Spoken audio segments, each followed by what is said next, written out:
Hello, and welcome to Your Aunties Could Never, a podcast for cool aunties and uncles everywhere, where you might hear no nonsense, straight talkings. And I'm Auntie AK, and I'm here with Auntie Nana and Auntie Sade. And unfortunately, Auntie Farah's not well, so she's not with us tonight. We're sending her lots of love and get better. Auntie Nana, I think you're going to step in for Auntie Farah with your warm-up game. All right. This was a brilliant question that Auntie Sade found. I'll read it out for us. Okay. Oh yeah. So, you've been kidnapped.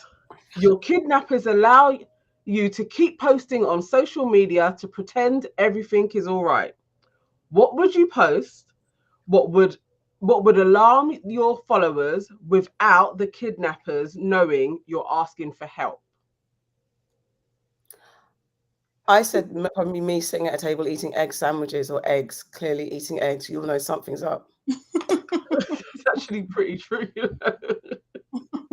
If you see me ever anywhere just sitting there eating egg, especially a boiled egg, and I'm just chewing it for fun, then you know I'm under duress. Save me. So like every day you would be posting like egg posts. I'd have to. What else could I do? That you should know something's wrong if I'm posting egg posts and celebrating eggs. Yeah, 100%. I would think something's wrong. Like Yeah. I would contact someone. like, is everything okay at home? Kind of. Well, yeah. Forgive me, guys. I'm a bit tired today.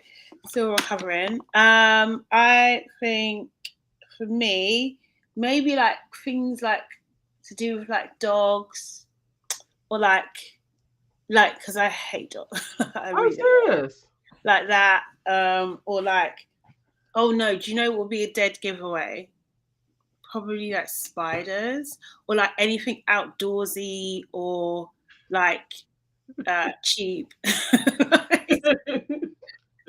Like if you like, oh, I've just found this bargain. Like you just something up, or like, oh, I really want to go and fly on Ryanair. Like, do you know what I mean? Things like that. You would know, like that's odd. Like, or yeah, spiders. Anything to do with like spiders. Yeah, I think that would be really weird. Okay, I didn't actually know that you didn't like dogs. Oh, serious? Oh no. Okay, all right. But we'll look out for those. I think mine would just be classic things of like vote Labour, vote Conservative, anything to do with like voting, or like, oh my God, I went to this rally or something like that. Really? Where it's positive for the government, then you should know that somebody has me under duress. Yeah. You're not going to see a vote Labour sign anywhere, or a vote Conservative, or vote Lib Dem. If you see that, that's the bird signal. I've been abducted. Okay, it's very interesting. Thank you. There we go. All right, comment. What would you do? What would you put out there for the aunties to guess that you were under stress and kidnapped, basically? Okay, who are you welcoming to the family, Auntie Sade? I'm welcoming. So I think many episodes ago, I said I had like a new venture called Peppeh, and I've come together with like Dana and Beverly, and we successfully pulled off like our first like campaign with our client Major League DJs. They had a sold out show in Brixton, my hometown, and yeah, 5,000 people. It's piano. It was just such an epic night, and we were doing like PR and some like activations and stuff, and I'm just welcoming them into the family because I'm just so proud of us. I really am. It really went well. It was crazy. It was a crazy ride, but it went well. And people have just been like sending us all the good messages and everything like that. So just really happy and stuff. So yeah, welcome them and Lammy, who's new to our team, and Kez as well, who's in our team. So yes. Right. We love them anyway, but they're extra welcome. Well done, guys. Well done. Thank you. Yeah, well done. How many was that? Did you say 5,000 people? That's a lot of people. Wow. Yeah. Wow. So that was like totally sold out. Yeah, totally sold out. The guest list was crazy. What was the highlight of the night for you? Oh, obviously, seeing the boys play is always like a moment. Do you know what I mean? Like Hamza, UK's artist, she done a little cameo. I say little, it was great. Sorry. But yeah, she done a cameo. That was okay. Pretty amazing. Nip Tizzle played before the boys.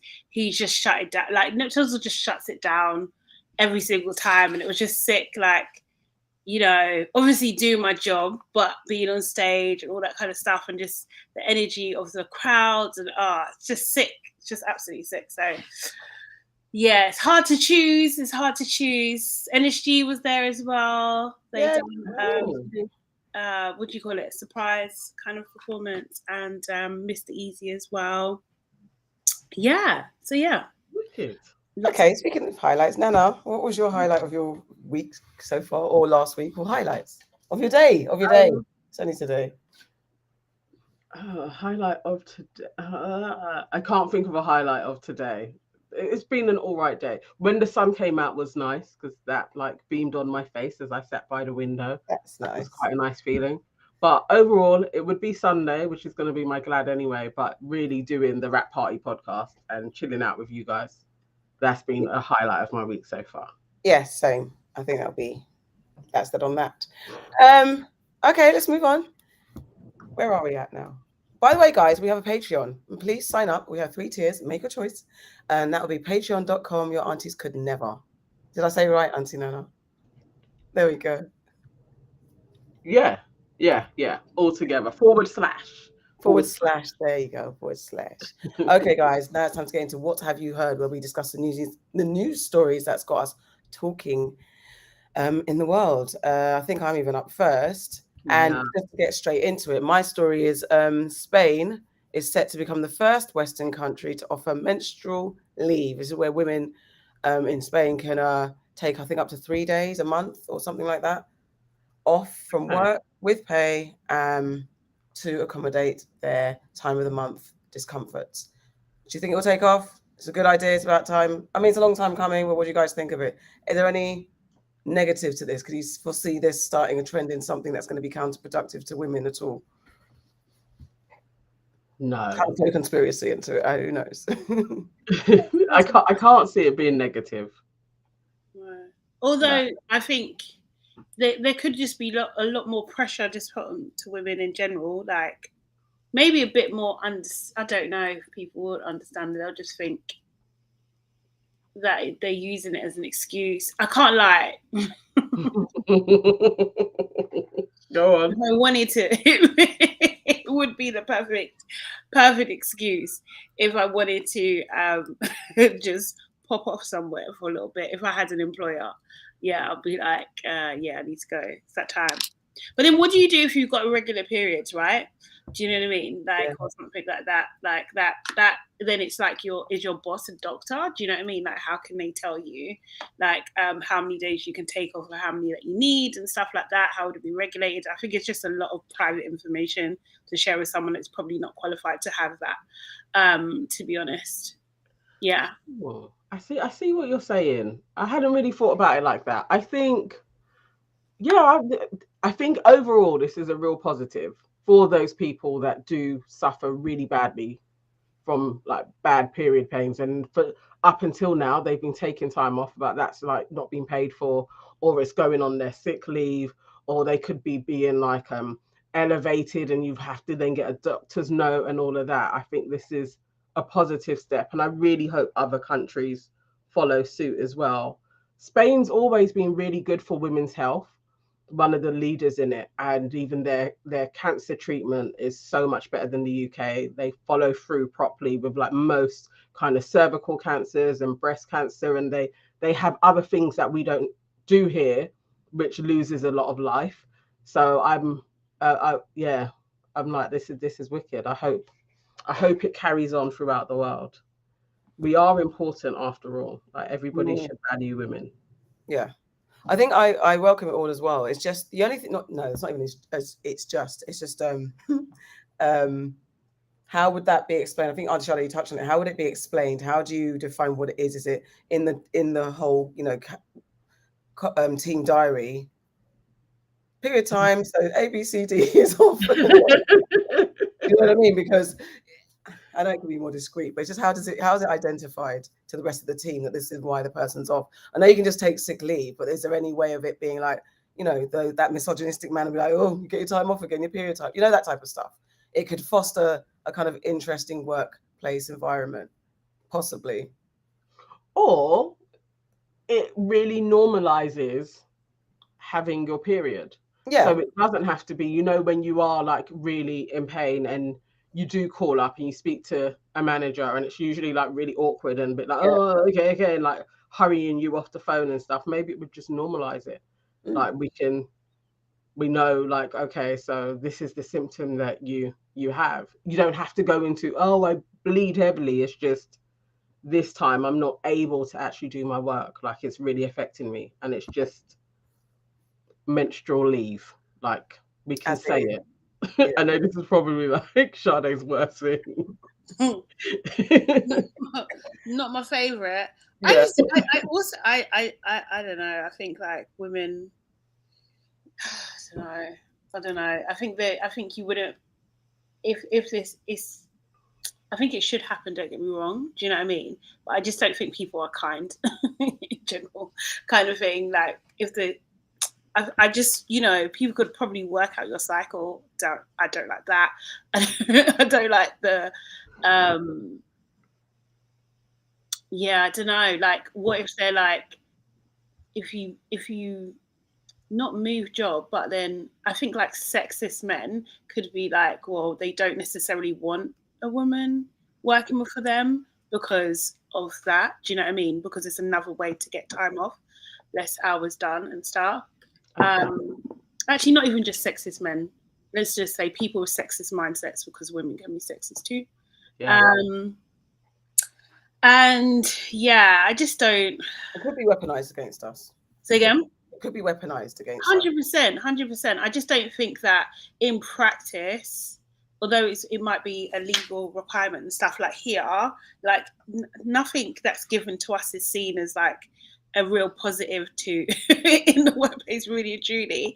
It's just like women who get people that get maternity leave or paternity leave, like, with like women coming back to the office after that, they just feel a lot of pressure. Do you know what I mean? Or they're given like different tasks, or they're given, or they're worked out of their job. Do you know what I mean? They don't necessarily have a job when they come back to it and stuff and things like that. So I think like if they can do that for like that kind of care, then this is like an easier way to kind of get rid of people on a monthly basis. Does that make sense? Yeah, no, it does. It does. It was a right place to make it. Although not everybody is going to be taking the time off. No. Because not everybody has really heavy or, painful periods. But for the people that do, I think it's fair that it would be available. But let's say you had lots of female staff, you may just get one or two within a pack, like 20 people that need this facility. It wouldn't be everybody. The only thing I think of that, and I'm only just picking holes because it's a great idea, of course, but it's the then that same pressure thing that Auntie Charlie mentioned, where you're going to be pressured not to take that time off because you don't want to be seen as like all the other women and a stereotypical woman, because you're trying to survive in a male-dominated environment. So you might be like, I'm not going to take my time off. So you're still going to be in the same place suffering in silence, because if they're like, oh, especially if there's comments, oh, so-and-so is off for us monthly, so you're going to try and fight against that in every way. Do you know what would be good? If you could just take 3 days off a month with no explanation, like, and it's not, assigned to no one. Like, what you're suffering is no one's business. You just are allowed to do that. Do you know what I mean? That's every gender that. Yeah. That's what I'm saying. Like everybody should be able to do that, and then you've got it's kind of fairer. And less people. I actually like that idea. I actually think that's a really good one. Yeah. So, when you smoke, you can take a cigarette break, but if you can't, If you don't smoke, you can't take that Yeah. break. It's normalizing it so no one feels put out. Yeah. Yeah, because you could just have 3 days off and those could be mental health days. Yeah. Like when you're just like, I can't do this today. Or somebody gets killed. If it's like from the Black community, like literally like you need your mental health day. Yeah, like, you can't face folks. I was going to say that the only problem with women and sinking. So like, so A, B, C, D, E, F, G, women's all out. All synced. It's like, can't win, but no, it's a good idea. Anyway, moving on. Auntie Nana, what have you heard? Okay, so I really wanted to get into what happened in New York.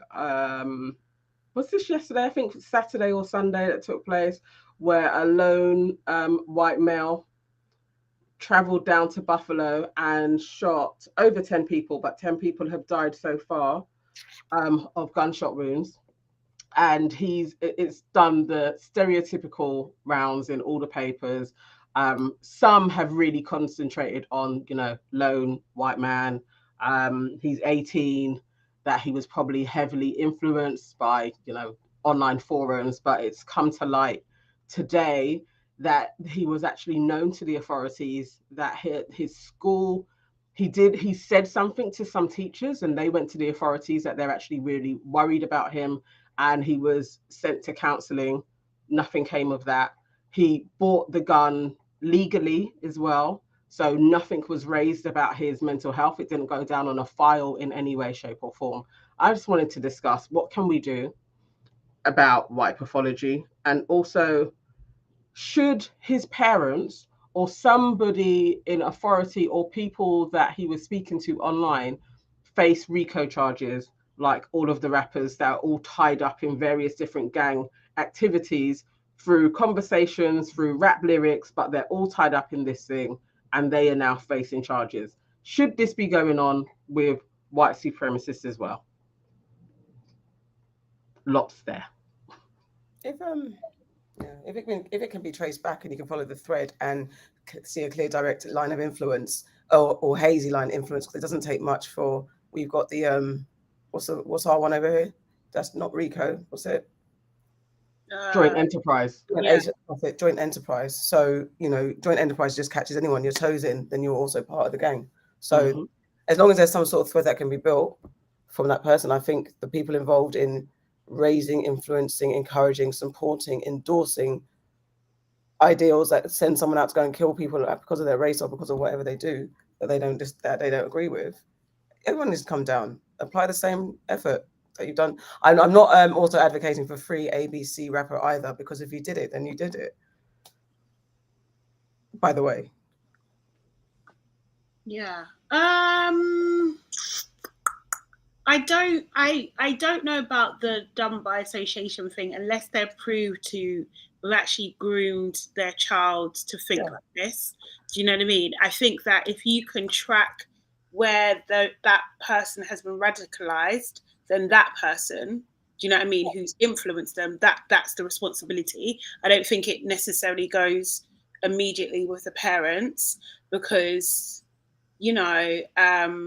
at 18 typically, like a person of 18 usually quite independent. You don't really know everything that's going on with the child. Do you know what I mean? Like, they're left to their own devices and all that kind of stuff. So you wouldn't necessarily know everything that's happening with them. What was the other question? Sorry. What was my added onto that? Or the first part, maybe that was. About white pathology. Oh, right. How do you deal with it? Yeah, I mean, this is one. It's obviously this whole thing is like it's devastating. Do you know what I mean? And it's like it kind of makes you a bit numb. And I do hope that people are taking care of themselves in this time and stuff. Like obviously Black people, because the way things are being reported, it's always like a matter of fact. There's always like hints of sympathy, or do you know what I mean? Like with the you can't even call him alleged, right? He is the murderer. Do you know what I mean? Like, I think But I still don't think that it's not our problem. Like, we as Black people can't solve this. This is a white community problem, and that they need to, that they need to address that, like, that their children are being radicalized and becoming terrorists in their own country. Like, that's what's happening, and that they need to address it. I just don't think, like, it's just like you're preaching to the choir. There's nothing we can do. Like young Black children are not being radicalized to go and shoot up white people. That's not happening. That's not the case. It's the reverse. So, like, do you know what I mean? Like, I wouldn't. It's hard to. I think it's almost unfair to put this on us. Do you know what I mean? Like, we're the victims, like, our victims in our community, and then you want us to solve the problem. It's ridiculous. Like, do you know what I mean? Like, I think it's definitely within the, whatever you want to call it, for a better phrase, but in the white community, they need to, take this seriously and understand that, terrorism is growing in their country. And then also just, like, maybe stop making a mountain out of molehill about, like, Black education studies and, like, just general history, or, like, what is it, critical race theory, like, this made up thing. It's just ridiculous. And, like, just don't like, because if you don't have education, this is what happens. Do you know what I mean? Like, this is what happens. And I think, like, I mean, it is kind of conspiracy theory space, but, like, this whole what is it called, race replacement or something, theory what he was scared of. Say again? What that community he was a part of was scared of. Yeah. So, but this is kind of like, it seems to be kind of all kind of connected, right? Do you know what I mean? Like, that, the birth rates of white Americans are going down, and they feel that there's more immigrants coming in, and they're being slowly replaced, either by immigrants or by interracial couples who are making, interracial babies. So this is why you're seeing, like, abortion laws being attempted to be turned over. I don't think it's, like, finalized yet, but it looks like it's likely going to happen. Yeah. Do you know what I mean? And, like, a lot of states are actually going to, remove abortion rights and that sort of thing, because they're scared of that birth rate and being replaced. But I just, which is a symptom of white supremacy. Like, but we Black people can't solve white supremacy. White people have to solve white supremacy. It's a sickness. It's pathological. It needs to be dealt with as such and be taken seriously. I don't know. I don't think it's up to us. What do you think, dude? You're on mute. You haven't answered. Okay, so I think you encapsulated the whole thing, because it is a pathology and it feeds through in lots of different ways. I agree. I don't think we can solve this, because it definitely is an art issue, but it becomes art issue because it permeates all parts of society, and then we become the victims of it. So, like, Chance the rapper tweeted this morning, Black people globally should be in conversation with each other privately, in quotation marks, enclosed thing, whatever that's called, about the race massacre happened yesterday and how we should respond. And I do think that that's something that we should be thinking about. What do we actually do? Because it's everywhere. And obviously, they have these figures now where it's like 2040, especially in America, they're saying that white people are going to be the minority. So there's a real fear that they have had for centuries. And we're all kind of being blind to this kind of pathological space that they are occupying. And I do think it's quite a large majority of them, because it goes through law, how it's being enforced, education. It's like it's everywhere. So how do we I don't think we can keep a blind eye. I don't think it's going to get better. I don't think it's going to go. We have to think about how we're actually going to tackle this head on, if we are going to be living in union with each other. Like, unless we're going to go to segregation, I think we've got to do so. We have to discuss this really, like, actually, what can we do to keep us safe from what this? can we do though? Because we're not safe. Like, we're literally not safe. Like, that guy drove how many miles to a different 200 miles. Like, do you know what I mean? He has the legal right to have a weapon. Do you know what I mean? Like, people just going about their day. Like, that's the thing. It's just like I can't think of literally anything that hasn't already been done or isn't already talked about that can change this from the Black community's perspective. What the hell can they do?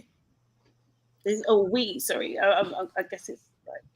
I think I agree that it's not for us to do, but I also agree that we can't sit there and not do anything amongst ourselves. And that's what it's always been. We need to look inwards. We've been too distracted looking at what they're doing. I'm saying in general terms that we've neglected how we work connected. We forget how we work in collaboration with each other and how to do that. And I think I also remember the conversations of us not getting together, because once we start grouping, they're onto us. They spy on us. They find the ways to infiltrate us. They always get into what we're planning. So how do you plan without alerting anybody? Because then somewhere there's always someone that is a turncoat. There's always someone that will take the deal and then snitch on everybody else. There's always someone. And that's our legacy, unfortunately. And it's hard to break. I think, do you know what it is? Time. We have had time on our side, and now time's running out, essentially. So how do we undo so many years and generations of brainwash in this short amount of time? 2040 is around the corner. So this fear that we're feeling, we do need to coordinate. We do need to prepare in defense of. It's not maybe to resolve it. It's in defense of what's potentially coming. And that's where I would be like, with all good intentions, you could find a group, you can connect to a group, and hopefully that group will have some groundswell in the time of need. But there's no guarantee. I don't know how we have not figured out how to be so interconnected across all our countries, every person of color, and even the brown people too, to unite or have some sort of look, when it's gang to do neutral territory. So we're at this point, this is where neutral territory is, and we come together and we face the enemy together. Where's that ground zero? We haven't thought about that. There's definitely that. He goes on to say, like, it shouldn't be an organization for exactly those points, I guess, because when there is an organization that we all point towards that dissolves in some way, it is like some type of, I guess, like another underground railroad type of system that we have like our special signals to each other. But I do think like these things are going to keep on happening. Yeah, but I guess my point is, unless white people make the change to out people who have racist viewpoints, to like literally like freeze them out, make it difficult, like let's say change laws so it's taken more seriously. Let's say, do you know what I mean? Like, people get what do you call it? People get them, what's it called? Like when they get arrested, do you know what I mean? Like, I just think there's nothing we can do. There's nothing we can do that's not already being done. Like, is to say that there's not organizations or, like communities that are, trying to keep under the radar, that happens. Like, we have to educate our young boys and our young girls on how to talk to the police, how to deal with white people who, do you know what I mean? Like, and how to be like a calm citizen in the face of racism. Like, what more? Do you know what I mean? Like one step of going away from organized vigilante in like with arms. What the hell? I just don't understand. I don't understand. Like, it can't. I obviously I feel quite strongly about this.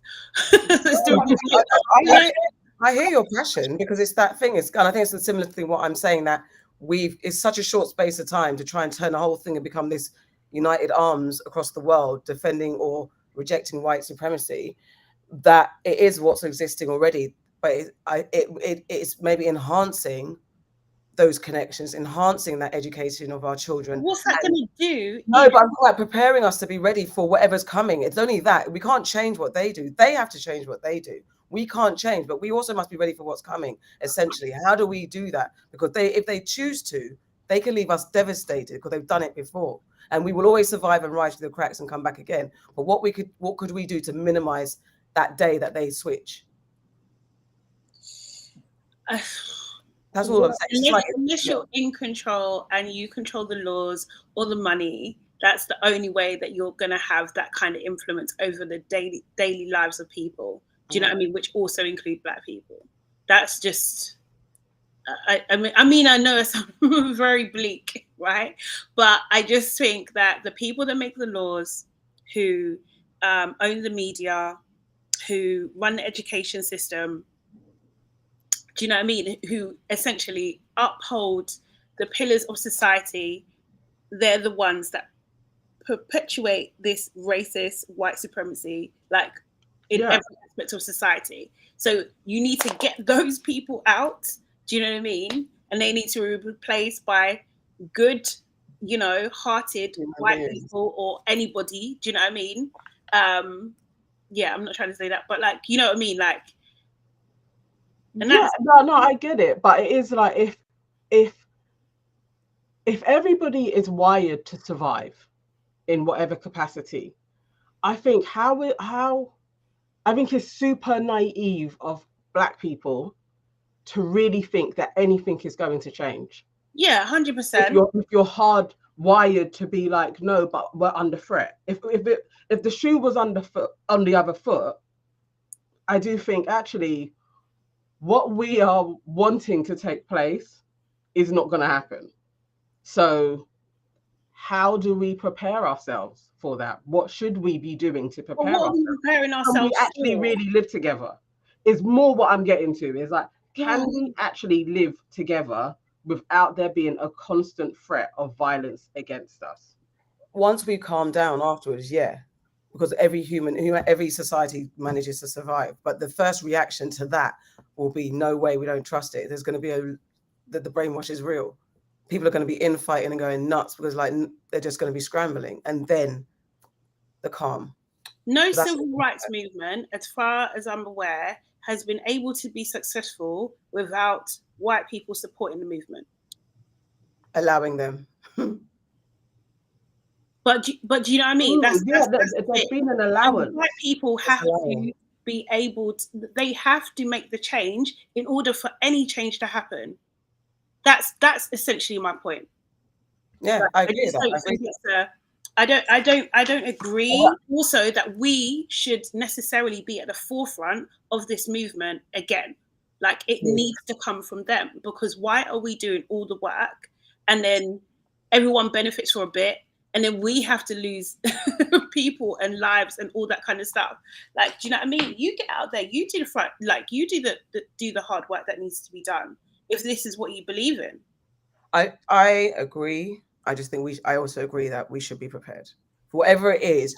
And what does that mean? If it means having more time, if it means having more time to be more aware of your history, your culture, if it means having more lessons with your kids and developing them, it doesn't necessarily mean like we can create a whole. But we're doing that anyway. That's what we are doing that anyway. But there's ways of enhancing it and maybe pushing in areas where it's not. Like, what are we focused on as a community? What are the arguments that we're focusing on? Are we talking about so-and-so social media's relationship status, or are we supporting someone who's got a platform that's saying, let's get critical race theory into our schools? Are we focusing on energy? So it's maybe having these conversations where we're debating it.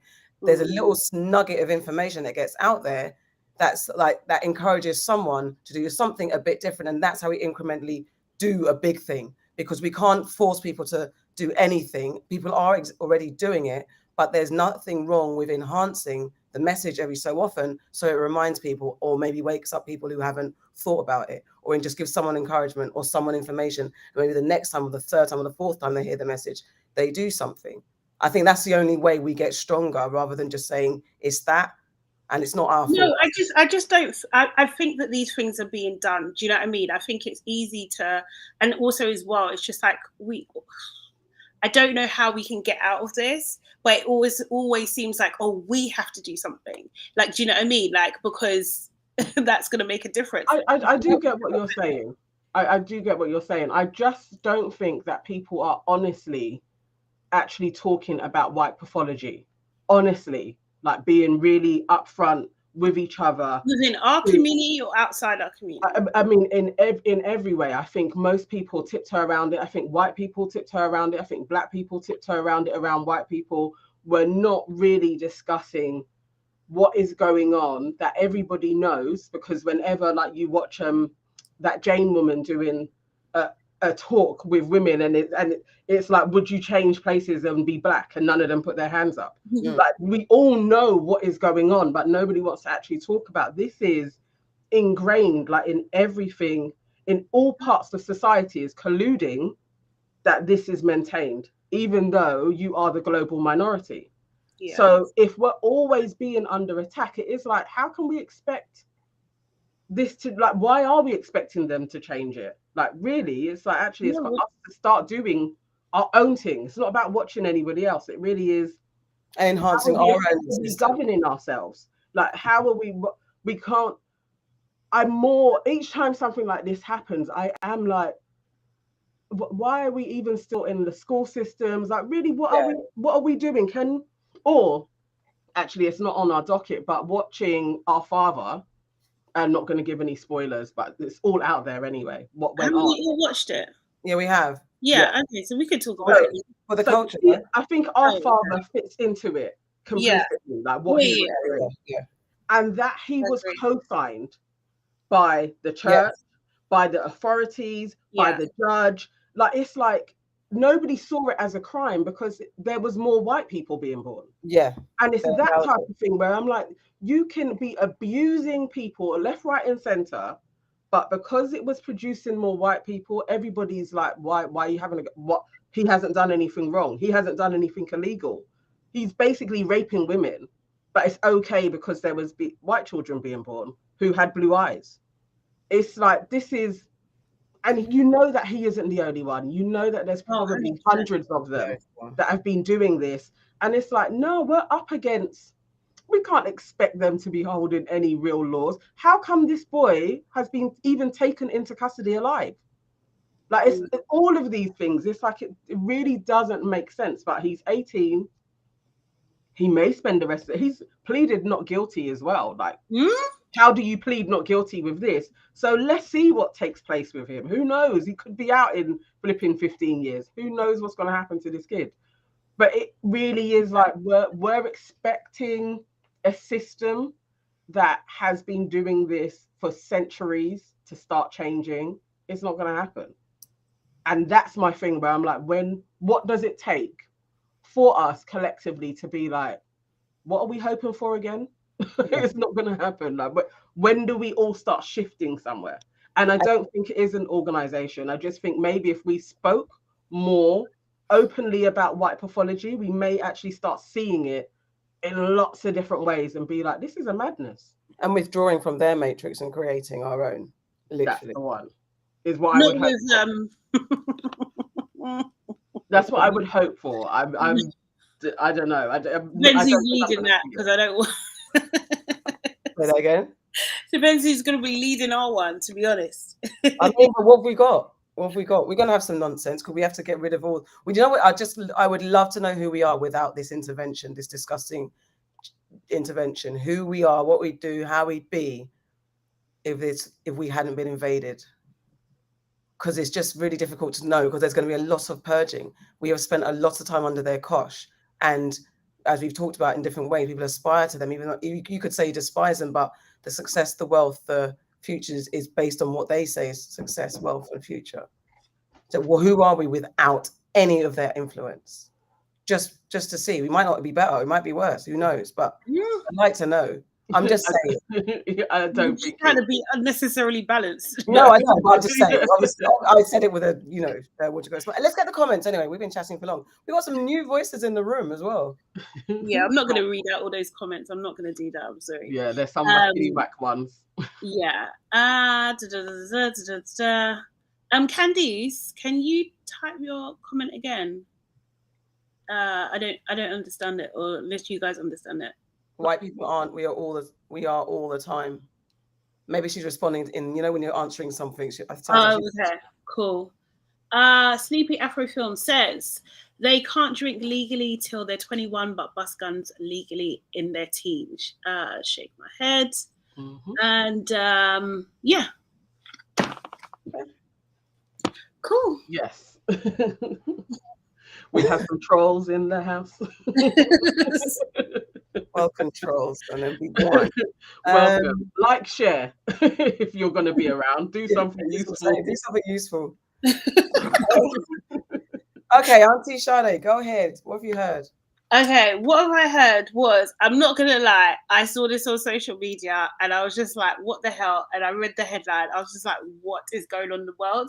And I think, I can't really find it right now, but I saw a tweet from Piers Morgan and I was just like, why am I agreeing with this man? This has really made me sick. Again, Yeah, but basically, apparently there's been a case in the UK, an employment tribunal has ruled that calling a man bald is sex-related harassment. Which I just want to know, what do you guys think about this? Like this guy, I'll just read a little bit. Tony Finn, who is in Life on Compensation, he had worked for West Yorkshire-based British Bung Company. What's British Bung Company? Who knows? For almost 24 years. Oh, yeah. When he was fired in last May, he took the company to the tribunal, complaining, amongst other things, he had been the victim of sex-related harassment after an incident with the factory supervisor, Jamie King. Finn alleged that during a shop floor row in July 2019, King has referred to him as a bald cunt. The tribunal heard Finn was less upset about the Anglo-Saxon language, but the comment on his appearance. Now, what do you guys? So basically, the judge came to the saying that it's like sexual harassment because more men are more common. Baldness is more common in men. So, what do you do? Do you agree? Do you think that? Like, have you ever called a man bald in like a derogatory way? Does this change your thoughts on like calling men bald? Are you scared to call a man bald in the future? What do you think? What are your thoughts on this? And let me try and find that Piers Morgan tweet. I just say that thing about British Bung. It is rubber. It's like the stopper of of a cask or piece of laboratory glassware. So okay. I saw the headline as well. I thought, I really couldn't contextualize how it's sexual harassment, unless you're going, ooh, baldy. I don't understand. Because, it's not sexual harassment if someone says, oh, you bald cunt, or you bald bastard, because you're being insulted in an aggressive way. How is that sexual? That's why he's added the sexual part on it, because it's not as in the kind of alluring. It's not desire. It's not that. Like it's like rape. He's a male. Yeah, it's gender based. Gender. So because he's a male, okay, that's why you use the term bald on him, and you wouldn't have done that to a woman. So it's more kind of like sex discrimination type. So call it sexual discrimination rather than that's sexual the heading that it comes under, like that type of. Define it as sexual discrimination if you like. Rather than sexual harassment, because that I think that kind of contributes to minimizing what sexual harassment means in general. Now you're going to have a side conversation that's diluting what sexual harassment means, and then again people can manipulate it to make it like, well, sexual harassment, and then maybe encroach on more women's rights because we were heading this way anyway. So anything that men get in their defense, I'm very sorry, men, and good men as well, but sometimes the laws that get passed in your favor can tend to be at the detriment to women. So we have to scrutinize what the hell is going on very carefully. I do not know how he managed to get this, other than the fact that he's a man and the 3 judges were all bald as well. And I think that they were triggered when this case came up, because they've probably been called bald see you next Tuesdays as well. But it's like, how? People fight in work tribunals for years to try and get any justice, and this man brings a case along. He was just cussed, like he was probably being an arsehole for 24 years and somebody just had enough of him. So going down this road is ridiculous. You can't say that. You can't. If you was being this case is ridiculous. I think it actually like really minimizes the amount of times that you read in the papers like how stressed people were fighting to go to a tribunal to prove that they were being racially treated, that they were being discriminated against justly, and all that was the main part was that one person called you a bald dun, and then you're able to get a compensation for that. No, that's not okay. Like, there are police. No. I think that have been called worse. Black this, black that, and it's been framed under banter.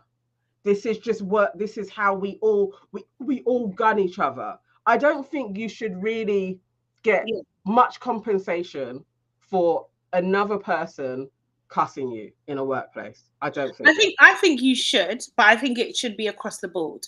Board. It should be across the. I can't even say the board.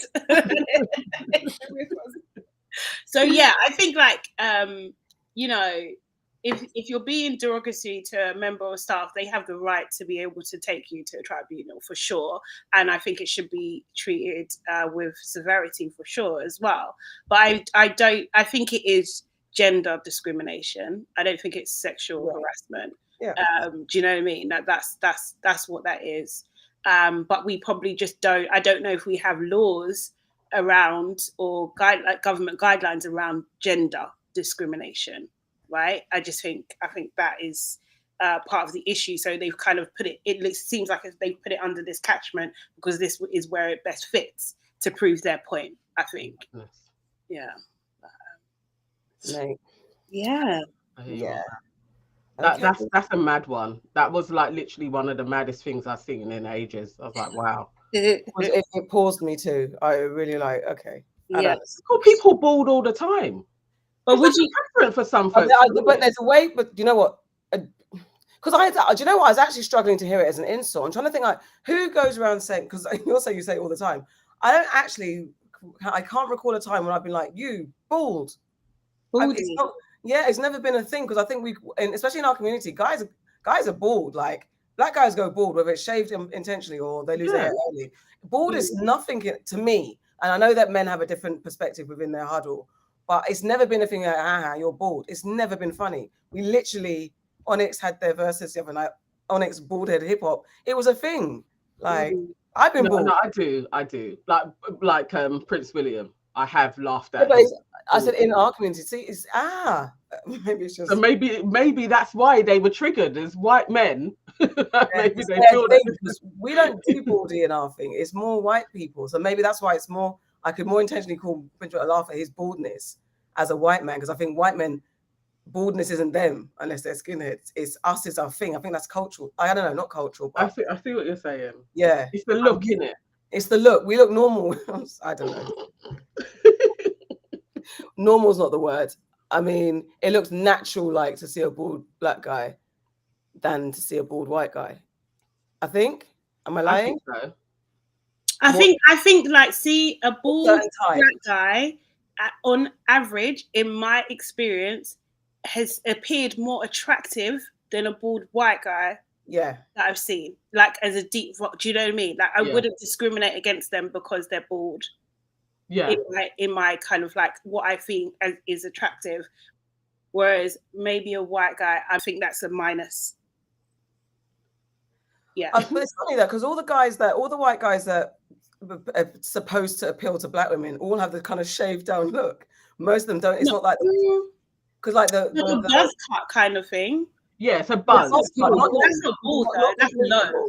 No, I understand. Not completely bald, but it's just interesting they go for the short because that kind of because it's a kind of virility in a black man. So I don't know that those type of guys that appeal to white women. I don't know, and the low haircut rather than floppy curtains and stuff like that. Yeah. It's a space. Red border says a bald white guy looks like an egg. There's real similarities. Okay. All right. So the consensus is it's a bit of a nonsense one. You know, anyone who's been insulted for being bald because of their gender, you've got a law to help you now. Or something. Or something. All right, moving on to Aunties Know Best. No, can we do Priti Patel, please? Oh, go on then. Okay. Oh gosh, yes, go on then. Yes. So Priti Patel has just fucked up quite a few Black people's lives at this moment in time, because she has gone over what Theresa May put in place in 2014 and had added more restrictions to stop and search. And Priti, doing what she likes to do, has now reversed that. So police can actually start stopping people if they suspect in any way that they are going to do something violent.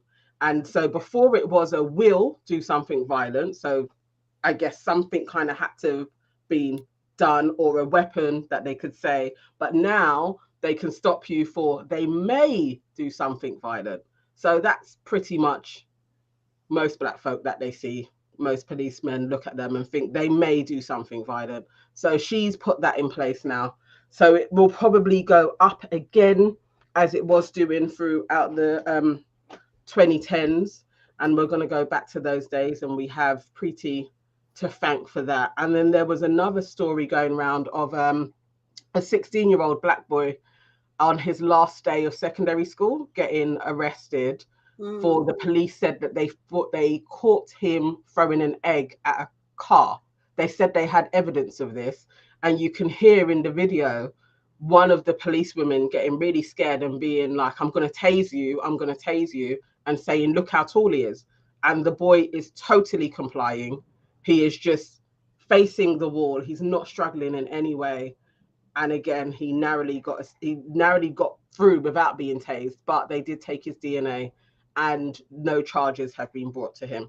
Just wanted you guys to discuss that. And, you know, similarly to what we were talking about before, this is what we have to contend with. What can we do? And where can we send Priti Patel to? We're not going to So maybe to the camp that she's built in Rwanda. Please, somehow, we ship her like somewhere? Well, we can't talk about what we can do. It is how do we get? Why is she here? She's beyond proven that she's an agent, but to what end? What does she get from this behavior? What does she actually get? How long? I think so. Yeah. Isn't that what they always say? You generally get the public to support you when you start doing things with crime. Like when you kind of come down on, I'm really firm on law and order and stuff like that. Yeah, they always do that. But she's going beyond, and she is. I'm just saying, this person that is not liked, she's moving. I mean, it's not her that's doing the law. She's a puppet. She's the face of it. Because trust me, if they didn't like her, she wouldn't be changing this law. She's the face of it. So the fact that she knows she's a puppet, to what end? Why? I don't, because she's not. I don't believe that she's going to get prime minister. It might be default. But I just don't think they like her like that. I don't know if you have to really like her. Like, look at we have Boris. Like, do you know what I mean? Like, but enough white people do like him. Genuinely think he's an idiot. Like, but he's still prime minister.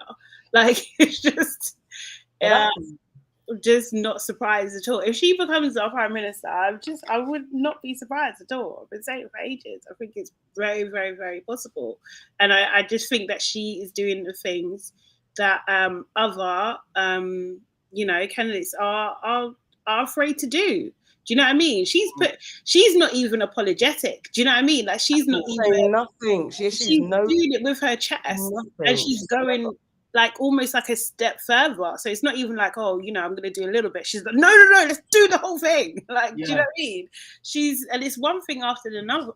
Like, she does not care at all, and I think it's like. I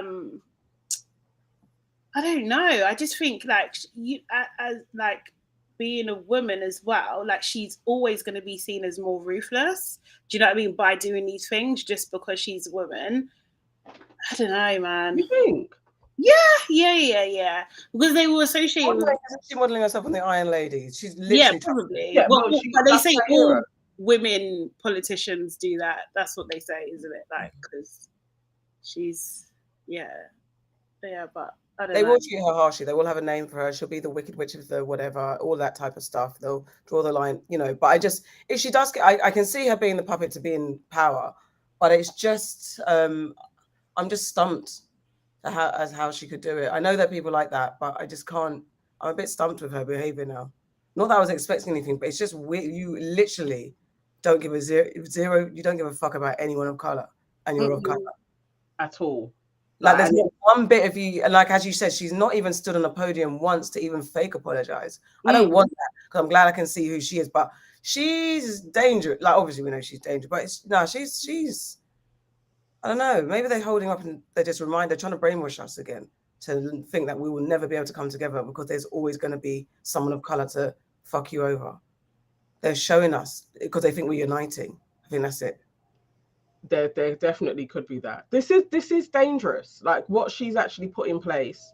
Why there was like a halt on actually the powers that police had in the first place was because it was being abused, and nothing has changed with that state of abuse. We keep on seeing it, that they are definitely coming after Black youth still.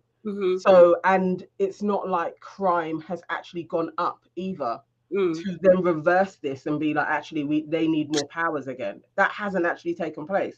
So you're just slotting things to just be like, yeah, this is what I'm going to do now. Like, I'm just going to keep on firing shots at you guys. Like, why don't they just pay us to leave? Like, when the BNP used to say that, like, we'll help you relocate. But if you see that, you spoke about the pathology of... And they need us. Yeah, to make them feel better. To torture us and keep us humble and keeps us subservient to them serves their purpose. Okay, so when are we going to do this mass exodus? They'll try and stop us as well. Right, there'll be all new ways to keep us in. Yeah, they'll probably start being like, you can't get visas. Yeah. Now you don't have a passport, but where you want to go to, even if that is your home nation, you also can't settle there. Like they'll try and make like if you go there, you can't come back. You can't keep your builder. You can't keep nothing. If you go to your country of origin, you cannot come back. I don't even know if they'll do that. No, I think we could all be like, okay, we're just traveling around. No, a lot of us wouldn't be. We'd be like, my house, my property, my stuff. How many people want that? What? If it was, I was saying that if they said, if you go back home, yeah, you do not have a lifeline back to the UK. You cannot come back to the UK. All properties, all businesses are forfeited. Just stay in. If that's what you're saying, you want to go back and you don't like us, you don't want nothing to do with us, stay where you are. But do they have nothing to do with my home country?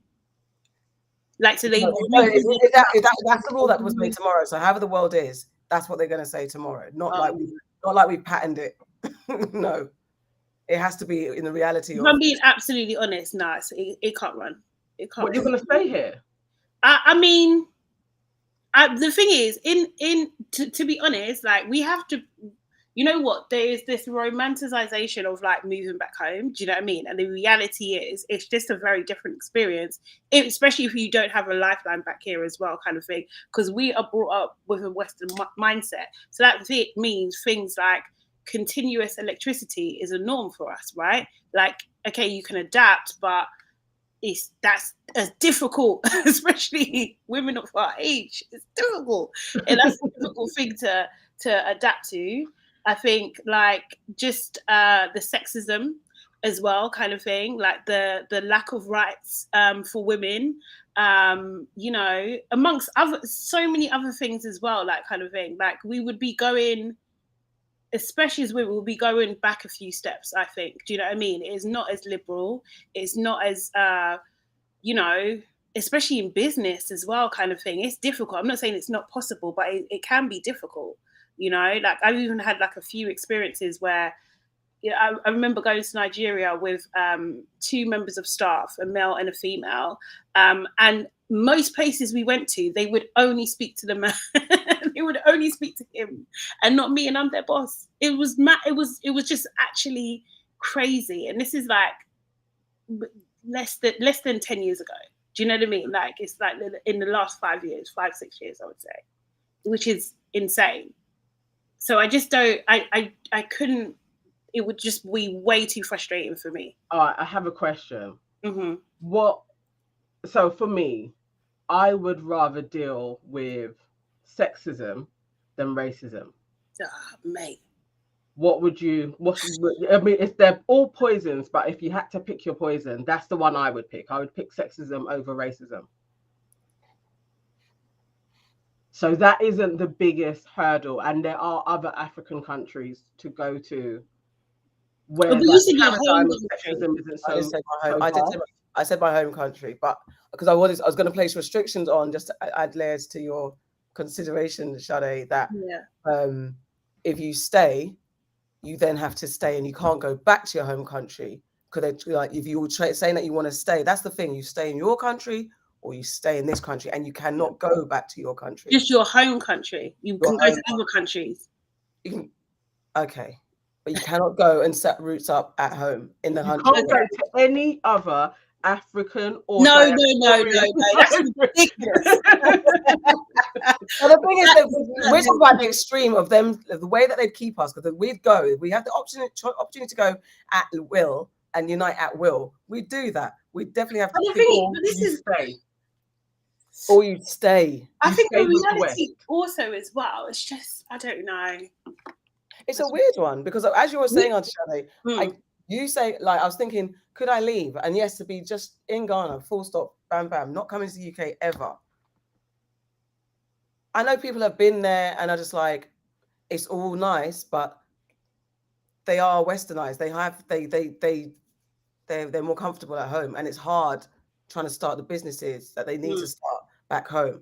And so there will be, as much as I'd love to just be a lady of leisure, there will be a transitional period, and I don't know how long that period will take, because there's a lot of people with ideas that are trying to figure out an infrastructure that's not as receptive, as it is in the West. That's not to say it can't happen, it can't come.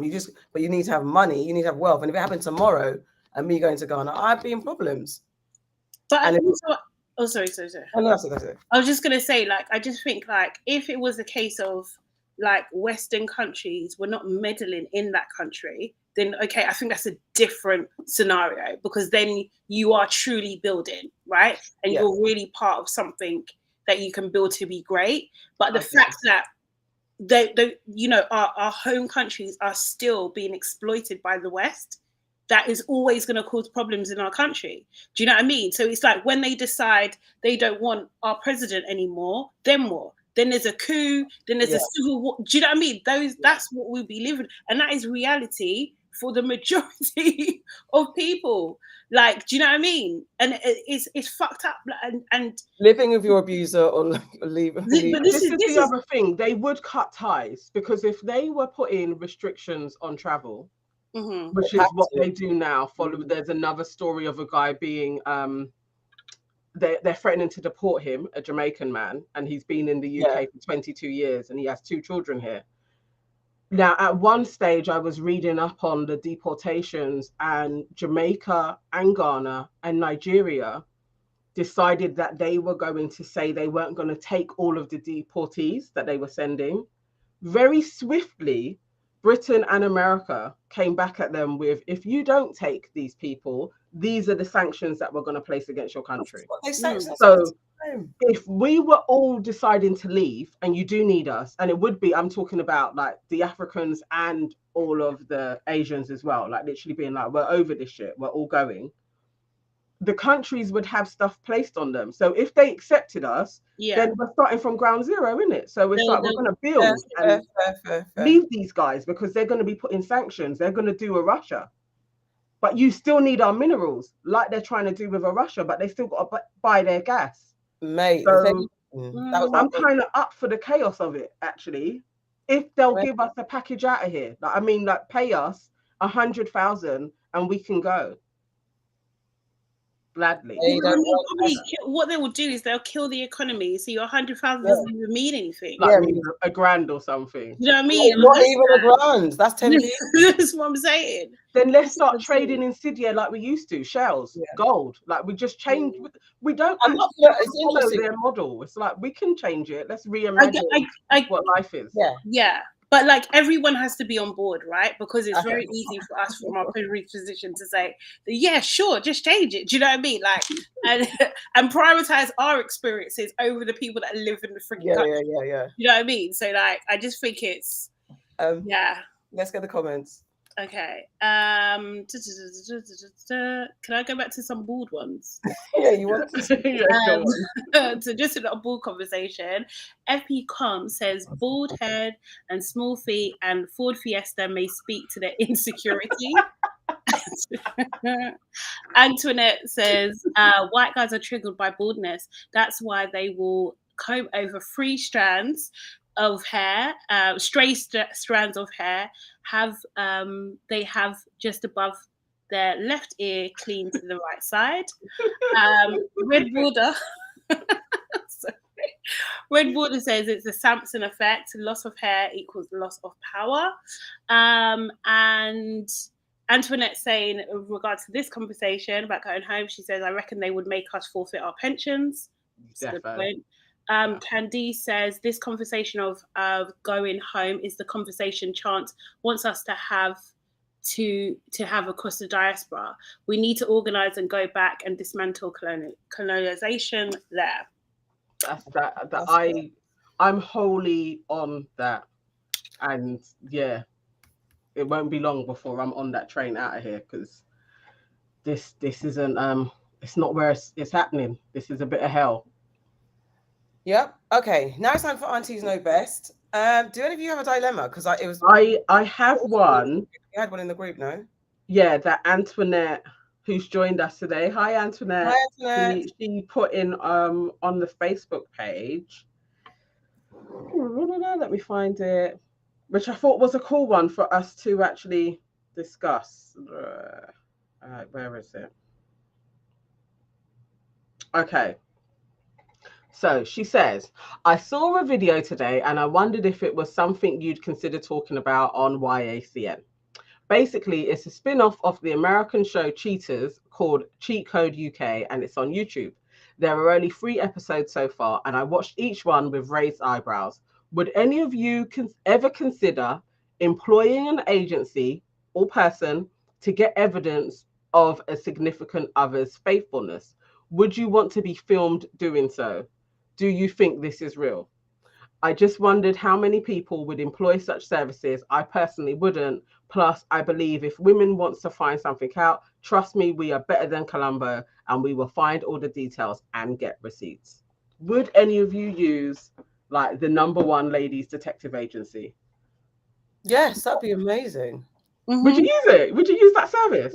#1 detective agency, and I wanted to find out. Would you use an investigator to find out about?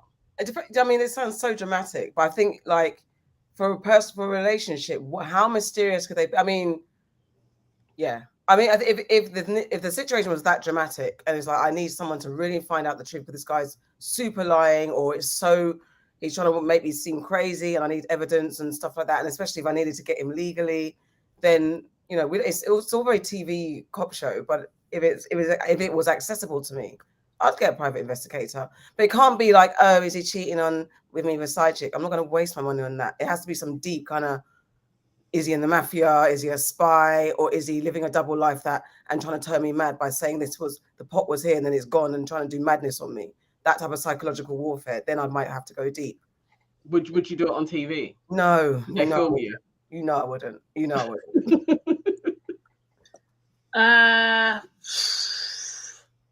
Yeah, I probably not now, but I probably would. You would go on one of those shows? Yeah. And let them play you like the recording. Like, so get angry. I would I'll do the dramatics. Yeah. Kind of thing. I'll definitely run up on them. Yeah. Oh my God. What, you get to run up? Yeah. In the show, they actually run up on the people. Like it's full on cheaters. Like I would never show the evidence. Absolutely. And then they take you to the spot where they're having their date. Yeah, absolutely. I'd fight everybody. I literally would. I'll do like dramatic screaming, like, you know, when you scream and like your voice is gone. I'll be doing all of that kind of thing. I'll be keying up cars, smashing windows, whatever it takes. And then I'll do like some really dramatic breakdown. And then when they do like the bit to camera kind of thing, I'll just, you know, make the audience fall in love with me, and then my social media career would just stop.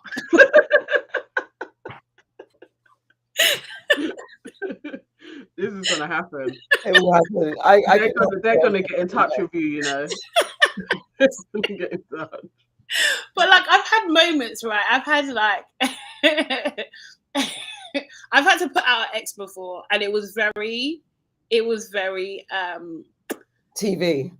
It was very TV, because I literally threw the car keys. This is so bad, but I did. I threw the car keys into a bush. He drove a very, very nice car, and I literally started throwing things out over the I had a garden bit, and like throwing it over that into the ground, and I smashed up his dice. He brought a dice into my house. Like, what the fuck? Like, anyway, but like, I smashed it up. I think I threw, is it Xbox? One of those machines. Like, I threw it like a frisbee over the over the thing. Wow. You know what? The thing is, I was so angry. I was just so angry, because he had lied to me repeatedly, and it was just like, I was in a situation where he basically seen his ex while we were together. Like, no, he broke up with me and then saw his ex for that week and then came back to me, that kind of thing. But I didn't know at the time. And he actually went on holiday with her. And for many years, I couldn't even go to Spain, because I was just like, like, I was just heartbroken, because it was just like that I really trusted you, and you really took the piss, and I was an idiot, and I knew it was weird, but I just went with it anyway. And I think I really hated myself. I was angry at myself more than anything. And basically, we were listening to a boxing match in the car, and I was just, this is weird. Why don't we listen to music, kind of thing? It turns out the guy that was fighting was the guy that his ex was now with. So, you fucking psychopath. You're in the car with your current girlfriend, pining over your ex. Are you fucking kidding me? I destroyed. And the thing is, I just asked for a simple, give me back my keys. That was all I wanted. Just give me back my keys. And he wouldn't give me back my keys. Okay, cool. I'm going to kick your car until you give me back my keys. So literally, I just really, I went nuts. I lost my mind, because that's psychologically deep. You're taking me for an absolute dickhead. Absolute dickhead. How did you figure that all out, though? Because of the location of the fight was their local area.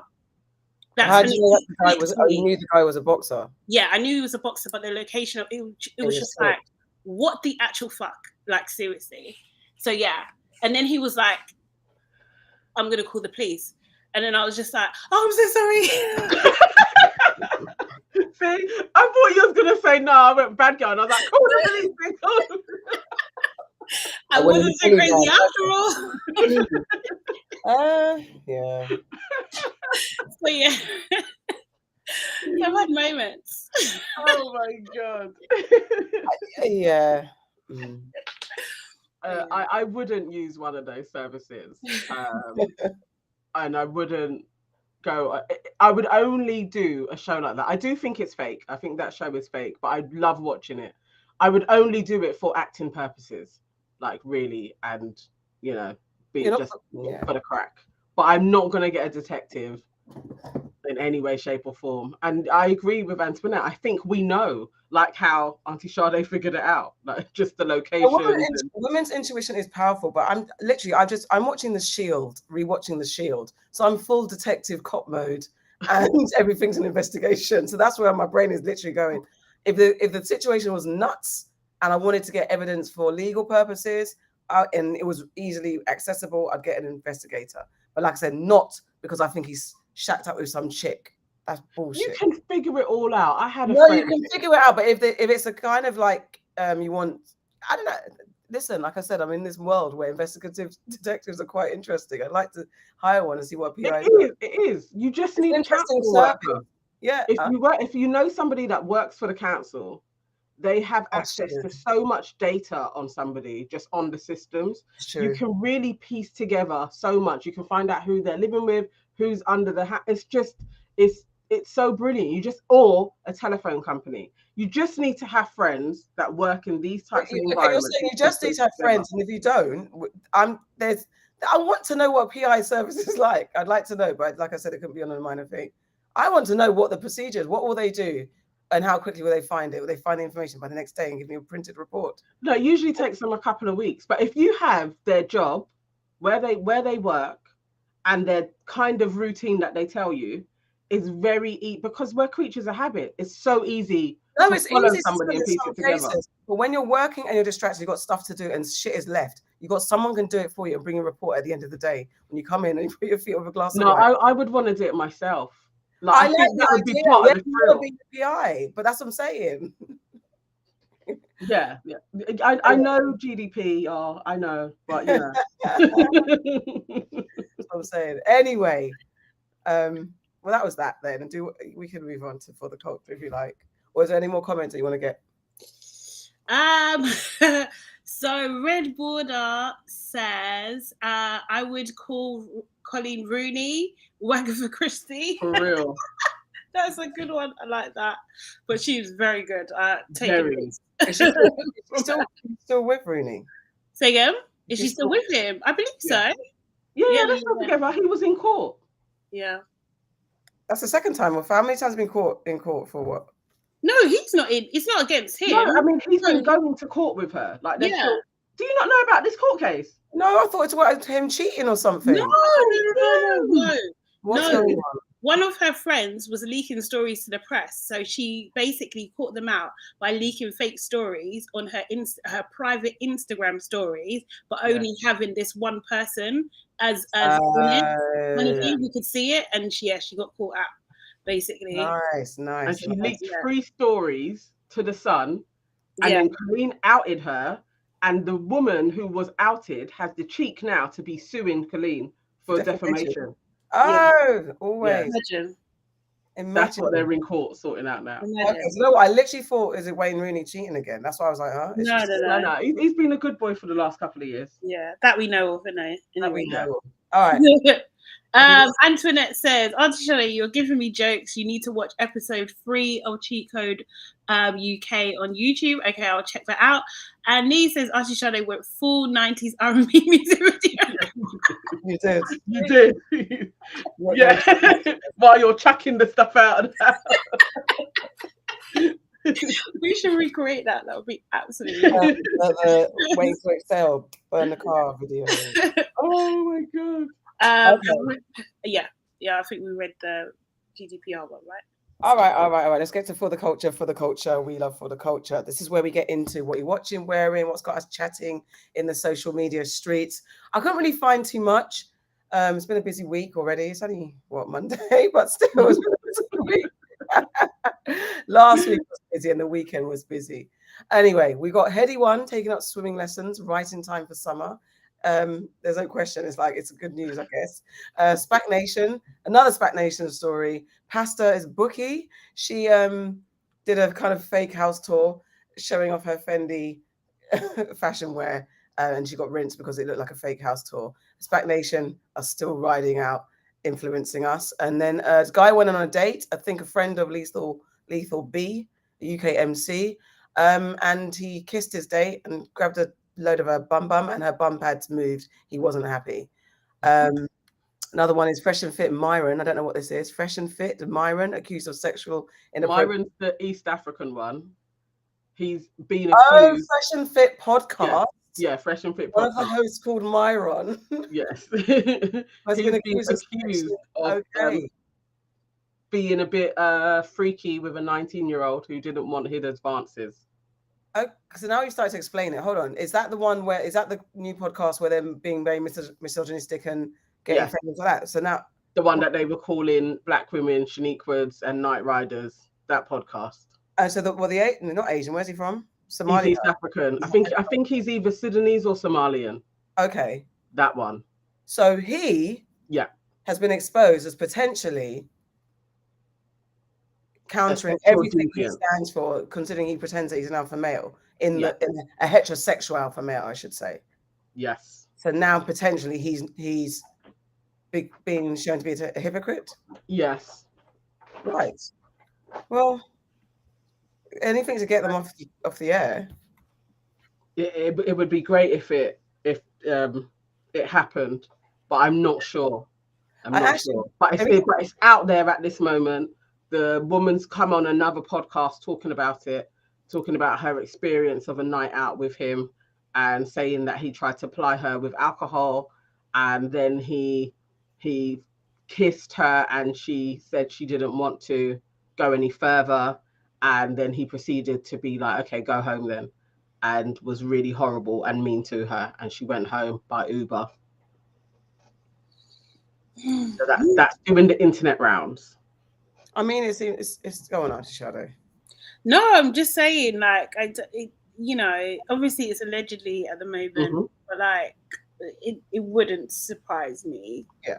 Do you know what I mean? Like, just given the rhetoric that he spits out on a weekly basis, yeah, I wouldn't be surprised if he treats women like that at all, really. But anything to, hopefully this doesn't empower him. Do you know what I mean? Anything to get rid of him, to be honest.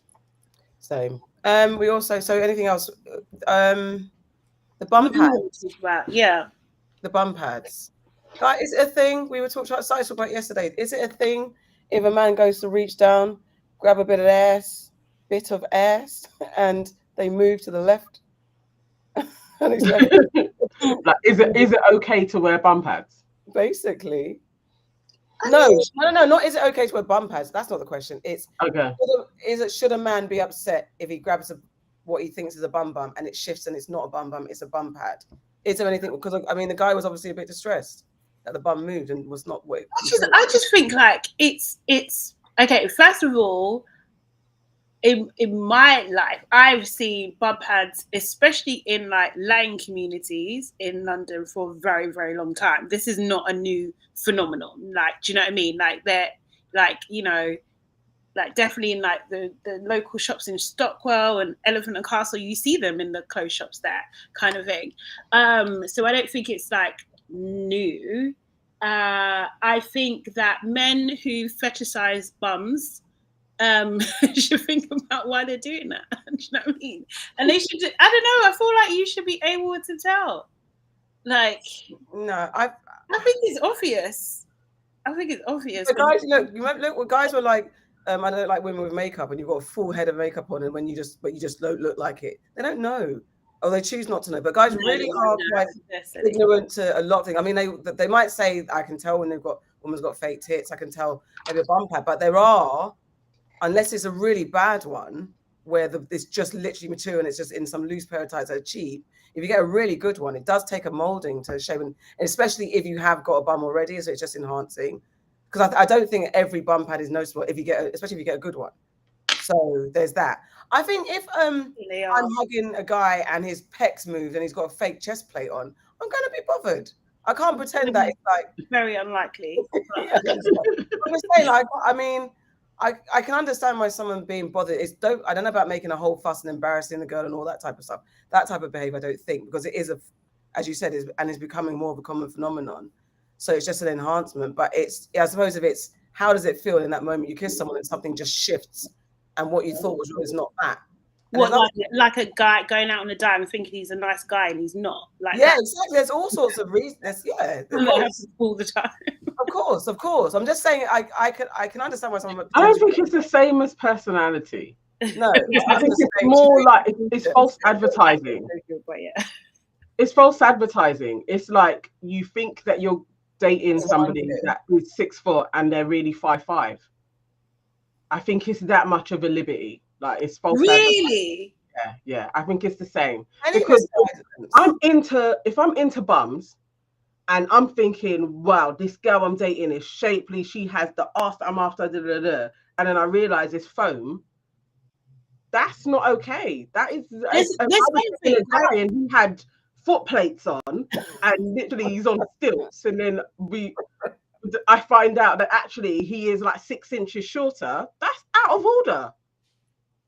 It's not really. So you would have it like you thought you was dating a 6 footer and really he's 5'6". You'd be like, what? I mean, you know that's not going to happen. It's not seeing the Chinese adverts. Like, you can literally like add it into your shoe so it looks normal, but they're on their tiptoe. No, but I do think though that every time every time that kind of thing comes up, when I think about it, I do kind of question like was it shallowness? Do you know what I mean? That kind of thing. Like I question that about like kind of thing, because I can reinforce it and say, oh, I just like what I like, and I just like 6 footers, like, do you know what I mean, or above. But there is a bit of like it's a bit shallow. No, I think it's more it's about. I think it's shallow, but then there's also an element of it is, as Auntie Jana said, is the false advertising and what that person takes from it, because it is a thing. Like, if you like bums, you like bums. If you like height, you like height. If you like a fit guy and all those things, and if anything that someone presents in that instance that contributes to the package that you're reacting to, and then you realize that shit isn't there in reality, it's an adjustment. And it doesn't mean say you're necessarily shallow unless you're going to that person for shallow means, because it could be. It's like okay, I can't see for shit. I wear contacts. Yeah, do you know what I mean? Is that what I'm saying? No, but that's because you can't see. No, but the thing is, I have that gene inside of me. Do you know what I mean? So, like, say if someone wants their kid to have 20/20 vision, that's not going to happen for me. That's not going to happen. Yeah, but that's not necessarily. But it's socialized different. That's what I'm saying. Like, it's so normalized. I think that's an actual impairment and a genetic thing. It's an invisible impairment. Almost. Yeah, but if you're going that deep, and when because I think that's something that can be, I don't know, if a guy was, I don't know, I mean, fair enough, a guy could, or a girl could dump someone because they haven't got 20/20 vision and they lied and pretended they did. I mean, I'm literally pretending I can see normally on a daily basis. Again, you're being aided to see. But my natural state is not being able to see. No, but my natural state is I've got a flat ass, so I'm going to lie and pretend I've got a bigger ass. Yeah, I think that's different. I think that literally is. I'm lying with my vision. Yes, and exactly right. It's the same thing. You're not gonna hide that you wear contacts. No, that's very different. If you were literally like. I've never seen me wear glasses. You've never seen in all the years you've known. No, but I mean, you'll take out your contacts, so it's not like you're lying. You never see that. Listen. The only way it's the same is if you lie. That's what makes it the same. Because the minute you lie, it's the same thing, and you're literally pretending to somebody that is potentially likes you for whatever reason. The fact that you got 20/20 vision somehow entered the conversation when they met you, and that's become his thing. Like, yes, she's got 20/20 vision. So, but then you lied, and like one day he's kissing you, and one of your contacts fall out. Shock horror! It's the same as touching a fake bum. That's how it would go. Or you was wearing blue contacts, and the guy absolutely thought you had blue eyes. Right. That's a lie. Yeah, that's the what about like individual lashes? Because when I get those done, they look absolutely normal on me, right? So like, I don't think anybody is like, oh my god, I love lashes. I don't think some guys they like big eyes and long lashes, like it looks doll-like to them, and that's their thing. And when you've lied and you know that person is into that thing, so if a guy chirps you, like, yes, your eyelashes are the one, and you don't say, well, actually, they're individual lashes, and then one day he sees you and your natural ones are sitting there, and he's like, chick, no, it's not even that. It's that he says, I love a girl with naturally long eyelashes. And you don't admit it. And you don't say, oh, these are not mine, actually. They're individually glued on. Well, this is that's deception. This is what I think, but I think it's the same as personality, because you're giving me the idea that you are a good person, and actually you've got a ton of shit behind you that makes me know that you're not, but you're just hiding it. So it's same energy. It all applies. But then the person has to know. Like, let's say they do have narcissistic personality traits. Yeah, they have to know that they're operating from that space. But they may not know that they are. They just think that's how people are. No, they don't. No. She's talking about the ones that go intentionally to ruin your life and pretend. They're very different. That's a different bag. But that to me is the same as the girl with the bum pad. Yeah.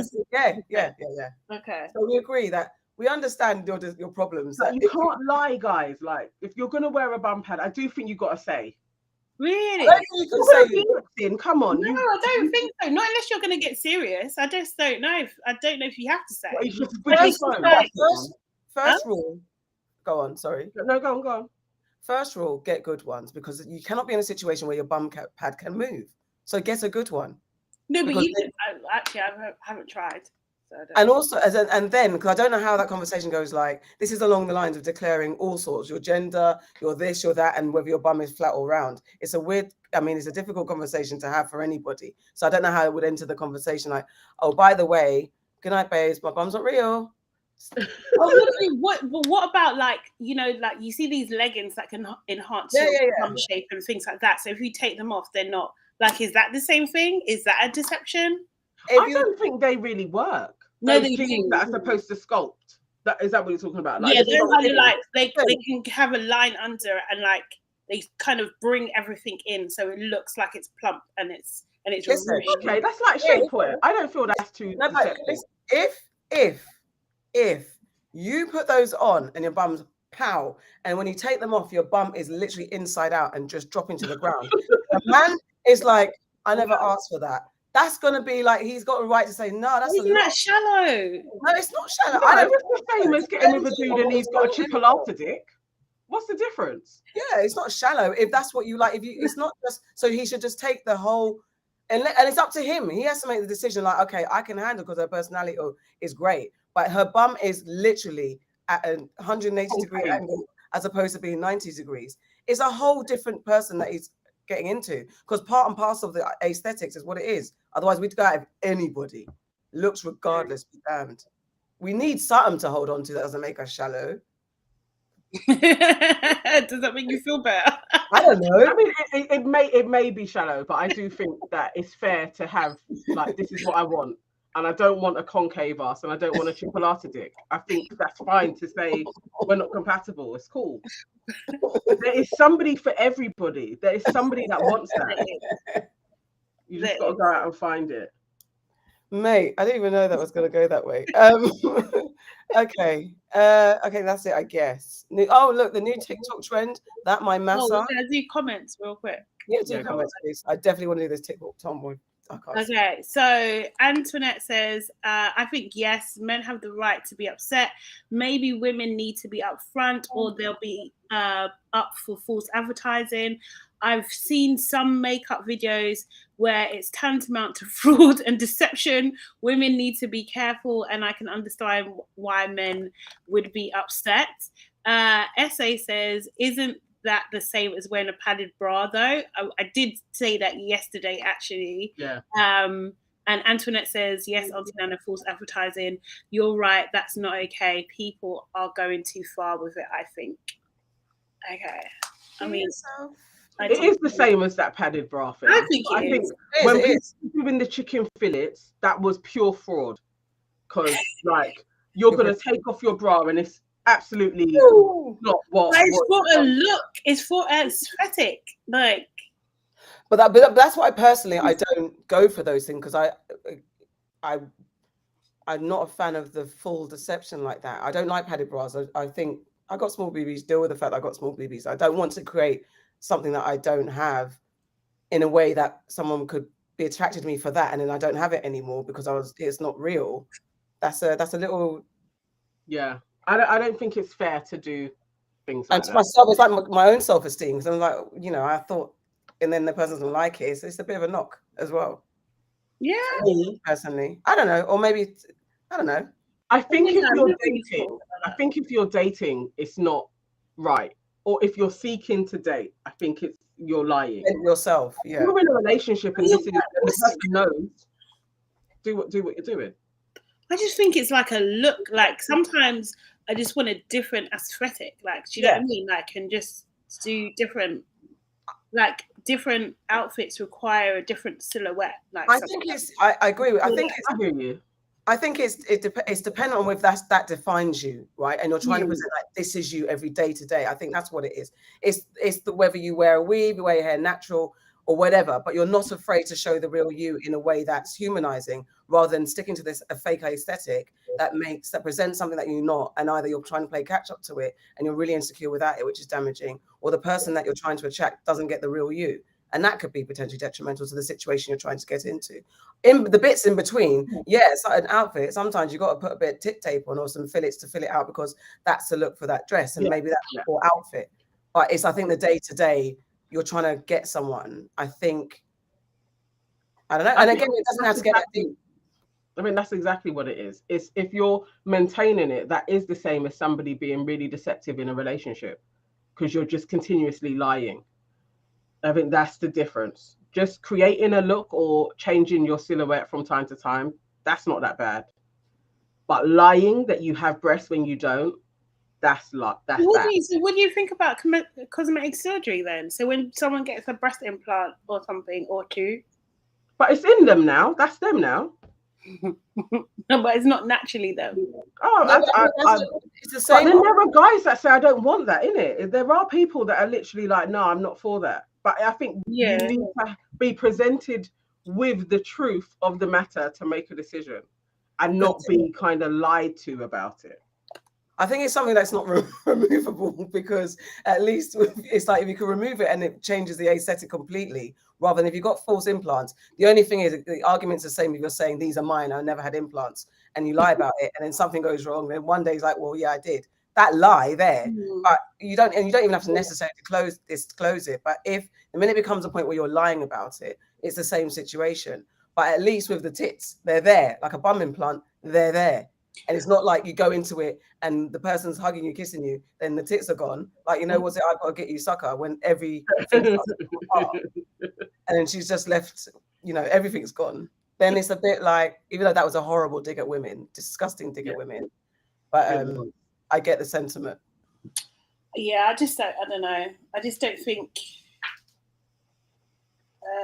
I don't know. I think I'm just biased because I don't really care about the average man's point of view on my body. I don't care what they think. Yeah, but it's only if you're trying to date. Yeah, but I know, but it kind of isn't though, because it's like they're gonna see you anyway. Do you know what I mean? So they'll feel offended. Like, say if I wore a fake bum, I don't. But if I did, they'll be offended. Oh, it's fake. Like, I don't care if you're offended. Like, this is what I want to do with my body and what I'm putting on. Do you know what I mean? Like, that's the thing. Like, I think the conversation. I don't care about their opinion. Yeah, that's different. I think that's also different if you're not doing something to cater to the man. Like, you're not doing it to appeal to a person. Do you get what I'm saying? Mm-hmm. So then you got to present. I don't know. I get what you're saying as well. Because if you don't care, you don't care. But if you do care, then you're just doing deception, and you're going to be bothered. Yeah, if you're dating them, though, you're going to care a bit more. No, not necessarily. You know, because it's like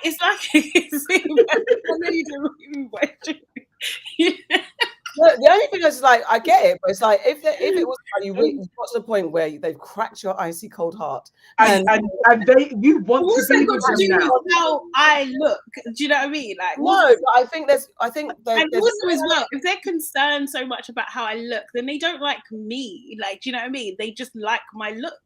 Like that's what I don't like. So that is off-putting to me. I don't like that.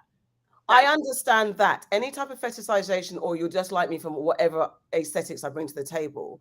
I understand if it becomes a thing where it's a trophyism or it's statusism. But if it's just the fact that you like every part of me in this way, and I'm presenting an extra bit that's not there, and if it might not be a deal breaker, it might be a questionnaire. Like, what the hell, chick? Can we get through this without your flat 180 degrees ass? I don't know. No, it's not fair, because if a man was doing the same, it wouldn't be okay. If he was putting a dick extension on, and it wouldn't. It's not. You wouldn't be like, do you know? It's because you like. I like. I mean, it's okay that you're lying to me. Like to think if I was in that scenario, I'd be open-minded. Yeah. Okay. Okay. One day the extension falls off, and you're like, "What the fuck?" I like to think I can actually hear your voice saying, "What the fuck?" I can so hear her screeching, and literally being like, "All right, I've got to tell you something." I got. I'm like, oh. That's what she would do. I can hear it. Exactly. You know how that story would start. But it's okay. You lot will stick together. I'm working on stuff, guys. You'll stick together through thick and thin with his fake chest plate and his broken dick extension. Yeah. I think we should do an experiment where who's got the smallest booty? Farah's got the smallest booty. We should have butt pads and see if anyone notices. I'll do I've got the smallest boobies, so I'll put the breastplate on. Let's do. Yeah. All right. Okay. You'll do chicken fillets. Yeah. But you got my boobs are sometimes they look like they're bigger than they are. It's quite and see that then you got to go like 4 sizes. So every time they look bigger than they are, then you have to tell people they're not really this big. Yeah. I'm conscious of saying that, like guys. Seriously. Not really. Okay, let's go to the last one. I haven't seen it. I haven't seen it. TikTok trend. That's my massa. What is wrong with young people not taking slavery seriously? Okay, so this was doing the rounds. I think it was maybe like the beginning of last week. A lot of the videos were reported, and it was younger kind of interracial couples. And mostly I was seeing it with black girls, and they would have their guy kind of like holding up their collar, and it was to like a rap tune, and then it would literally like at part of it kind of went to like "That's my massa," and they'll just be there like grinning. There was loads of them, like literally it's like they're being held up like they're escaping or something, and they're being caught, and that was trending on TikTok. So yeah. I'm sorry. This is so wrong. It's funny.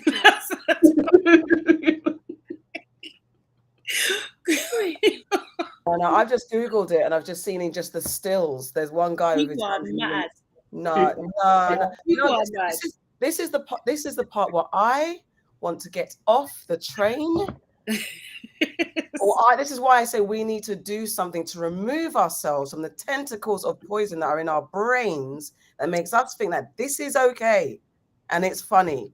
I was like, what? Like, we've all been young.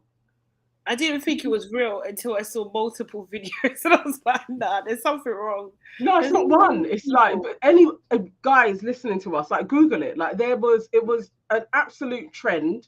And then people started being like, what are these young'uns doing? And reporting it. Well, no, and their peers were. Yeah. But it even caught fire. Like, literally, that people were like actually posing for it and having their man. No. I've just seen a bunch of videos. I can't. I've just watched a few. What is wrong with us? I was not like, us. It's not everybody. You can't say that. No, okay, I understand. Not everybody's gonna come and vote for us. Like, what the hell? Why would you do that? I would. Imagine if you're like, we got nieces, we got daughters, or nephews. Imagine if you saw my child in a TikTok, not your child. That's impossible. Ripping her neck. Can you? My child. It's just even that, like even the gender roles. I'm just not feeling that even on that level. Then to just douse it in racism and slavery. Are you mad? Like, what the fuck? What the hell? I felt like, could they not have been subtler that we were just seeing videos of, like, the coat? It's the that's my massa thing. It was like, you guys are really doing this, yeah? People do that. Wasn't there this role play, sex play? This couple. Rapper or something. Who was it? Oh no, there was. I'm sorry, I was about the couple that did a staged slave master Missy picture, and then they deleted it off the internet quickly because they got roasted. The guy that Nana spoke about last week, the guy that went on the radio that was talking about his sexual role play with white women, isn't it? Slave. Oh yes. Not the radio. That was. It was on Angela Yee's podcast. Yeah, but I can't remember the guy's name. But he literally, he was saying that he does that kind of role play, and it was just like, huh? Like, what? It's psychologically. I didn't even know that people did. Like, honestly, I thought I was like pretty like aware of like a lot of things, but like I had no clue that people thought that was like. No, like, it's big. People think everything is sexy. People will find sex. There's groups for everything. We've got furries. Anything that's taboo, isn't it? It's just... Yeah. So the fact that I'm not surprised that this dynamic is a turn on to people because it's so ridiculously taboo and dangerous and horrible. That's was it cognitive dissonance, whatever it's called? Yeah. But this is sick. This is actually sickening to me. And the kids don't know what they're playing with and what images are reinforcing. And I don't know. You can't be that stupid because your parents didn't. You didn't get that indication. But no, they know what it is because they're doing the joke. They understand the joke. No, but the levels, like sometimes they get it, but then some of them, like, do you understand the imagery, like the psychology, the spirituality behind what you're doing? That level of deepness, because they think they're in on the joke. They think it's funny and taboo, but how deep are these images? How do they get used against us? But some of them think that we're past that. That's even why they can justify, not in a bad way, but justify their relationships in the first place. Do you know what I mean? Because it's just, so I don't think they're seeing it in the same light. They're seeing it as like, okay, we're part of the solution or part of the future. Do you know what I mean? I was going to do an Auntie Nana and say, so what are the benefits? Could this positively reinforce our power if Black kids don't have the burden of slavery but can just take photos and make mockery of master and slave relationships? The more we can laugh at our history, then the better and easier it is to move forward as a happy multicultural world. Don't you believe? No. If we didn't have the shit that goes on every day, then when we're post racism, you can do things like this. We are firmly not post anything. So if you think that we're post it, just remember you're young and remember, like, these are like tick boxes. And when that dude leaves your ass and he marries flipping Mary Lou, and then you're there like, oh my God, what happened to me? Which a lot of these young girls are gonna suffer. Come and talk when you're 30 and you're looking back on the days when you was with Dave and now he's married in the country in Wisconsin and you're there in New York wondering what went wrong. It's on. They're stupid. I don't know. I don't know the numbers of interracial relationships, how long they last and don't last. No, I don't know. I don't know if that's... Whatever the case is, no. It happens all the time. It's a phase. It's like there's loads of them were in college. This image is going to live on, and that dude ain't going to be around you anymore. And that image of you with your coat holder being, that's my massa, is still going to be around when you're 40 thinking, I was such an idiot when I was a kid. That's why I'm so glad there wasn't social media when I was a kid, because I may have done some dumb shit like this as well. But it's just annoying because they try and go on like they're so smart. That's why youth is wasted on the young. It's like, it's not that simple. No, these images are important. Like, this is history and living history. It's not that long ago to be taking the piss out of it. And allowing yourself to be the puppet in the picture, like the guys that do Halloween, allow their friends to black up or have them be the one in the noose. Like, how the hell have you got a group of white friends and you allowing yourself to be the slave in the noose in a picture documented for history and forever? You allowed yourself to do that in high school for the sake of what? Halloween, paganism. You remember that picture of Khloe Kardashian? I'm trying to say the Kardashian. Oh yeah. Yeah. And she was the main pimp, and all of her black brethren were on dog leashes. When I saw that, I was like, feeding the beast, man. It wasn't. Who was it? Lauren London? Was it Lauren London or Megan Good? Megan Good. Sorry, yeah, Megan Good, and she just laughed it off. Yeah, but we were young. It's like, yeah. You damn fool. But the thing is, I mean, she got away with it. It hasn't really done anything to her. So, do you know what I mean? Like, that's why I can never add my numbers to them. I can never add a like to theirs. Bro. It's a bit. Oh, what was the thing? Sorry, like this Italian advert. It was for mascara, and it had mascara. Yeah, this It was bigger, blacker, better, or something like that, because it was like longer lashes, and so downloaded that to signify bigger, blacker, better, or bigger, longer, blacker. What it was, blacker, longer, better. Wherever the case, the emphasis on longer. They had dancing black men, naked, swinging their dicks to signify longer. I think lashes. And the white woman at the front of the video was surrounded by black men swinging. They actually came out from behind her, and then from behind her, and we were asking who's to blame, the company all the black boys who were dancing, shaking their dicks in the video to advertise longer lashes, mascara. So, as I said when we first talked about this, I think the company, because we cannot confirm if these guys were under duress or not. So, because we can't confirm, the company as an entity should be there and should have policies to protect people, and they didn't protect those black boys or black men in that scenario, and they, their concept was just actually horrible. I just can't believe it. I can't believe sometimes, yeah, I just have to laugh, because if not, we're gonna cry. Like, it's just mad. It's just actually mad that someone thought, okay, this is what we're gonna do. This is the idea, and then got a crew, got access, filmed it, got lighting, paid for studio space, filmed it, got an editor, edited it. Do you know what I mean? And a brand thought that this was okay. Ridiculous. I have an alternative. Okay. This isn't fully explored. It's just popped again. Mm-hmm. All right. Thinking of it, yeah. So the white woman is fully clothed. Yeah. And the men are naked. Yeah.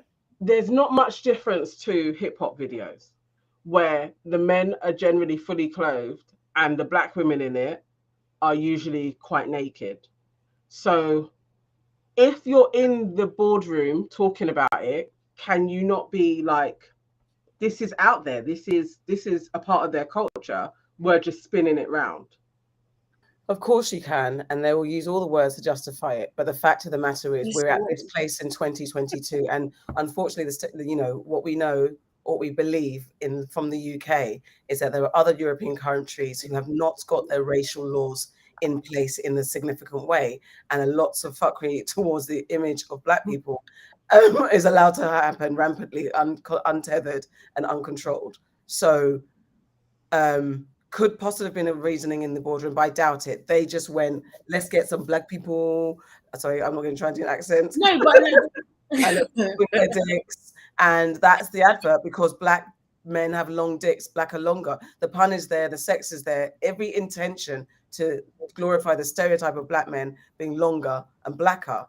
But I was thinking about this, and I think, like, as I was saying in the group chat, like, I think that sometimes you see these things, especially in other European countries, and it just reinforces the idea of, okay, that country isn't for us. It's not for black people. It's not, do you know what I mean? It's racist. And I literally went through all of the comments and I was translating each of them kind of thing to get the mood and the sentiment of, like, do you know what I mean? The mood. And people were just very, very, very strongly against it, which was kind of like, just like, okay, cool. Like, do you know what I mean? Like, this is not something that's like beloved or being defended as, like, oh, it's art or whatever kind of thing, or freedom of expression and stuff. Like, it was being condemned, like, literally by everybody in the comments, and they were like thousands of them. Do you know what I mean? So, like, I thought that was, it's easy to see stuff and just put, like, label the whole country, right? Do you know what I mean? And it didn't seem to be that case. Shall I play it so that everyone can see it? I think play some of it. I know, actually, I don't know. Actually, I don't know. What you think in promo purposes? Yeah, I just think it's like giving power to it, like. Okay. Okay. And why should we repeat an image like that? To be fair, nobody's actually asked to see it, so If anybody does want to, I can just send it to you and you can watch it. Let's get the comments. Move on to the next. Okay, cool. So,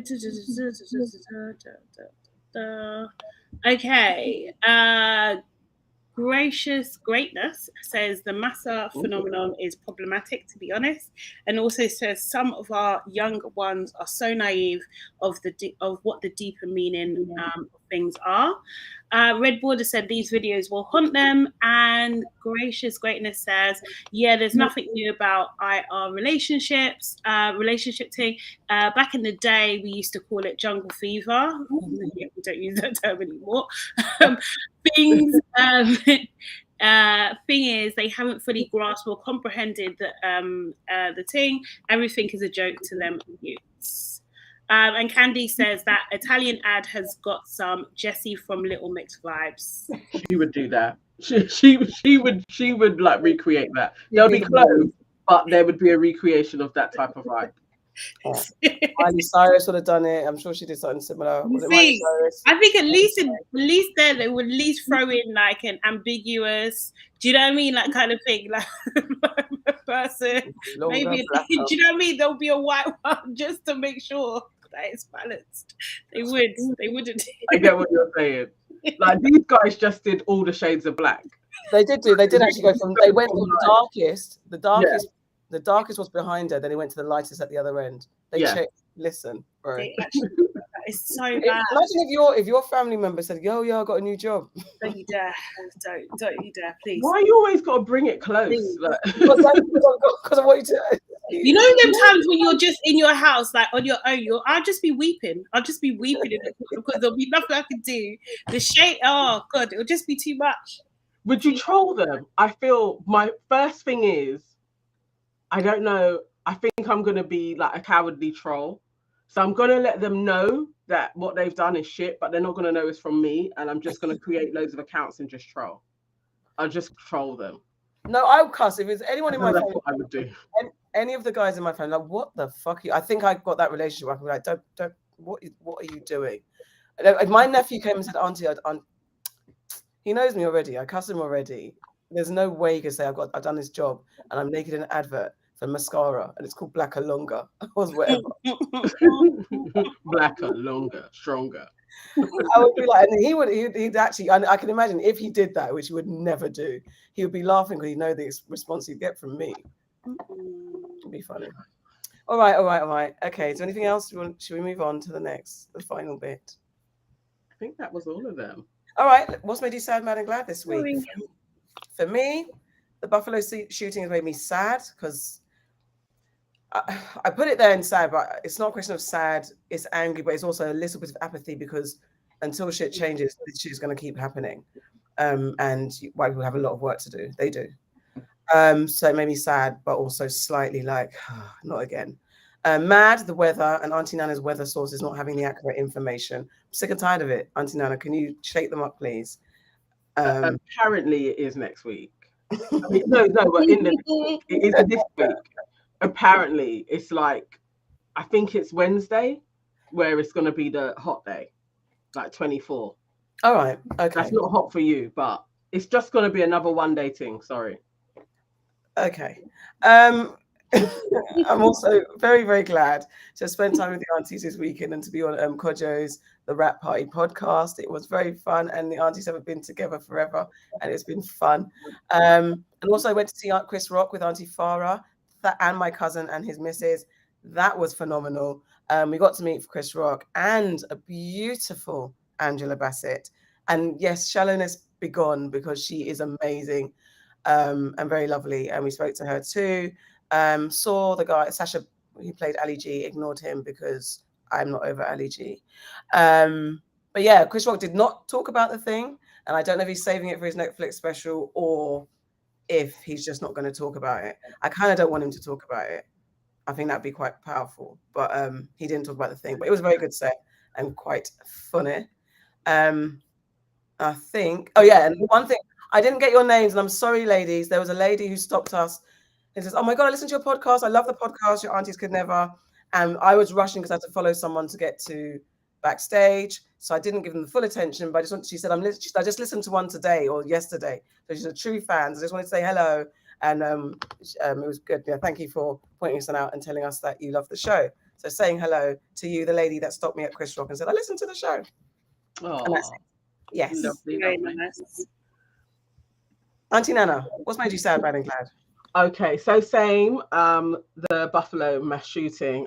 It truly made me sad because I was just thinking when the videos were rolling through, and at the end of the show, I will play the video that Amanda Seals shared, which has all of the victims all together. And a lot of them are older because they're just out shopping. And it's the age range and just thinking you've just gone out to get your groceries and they actually have food problems in that area as it is.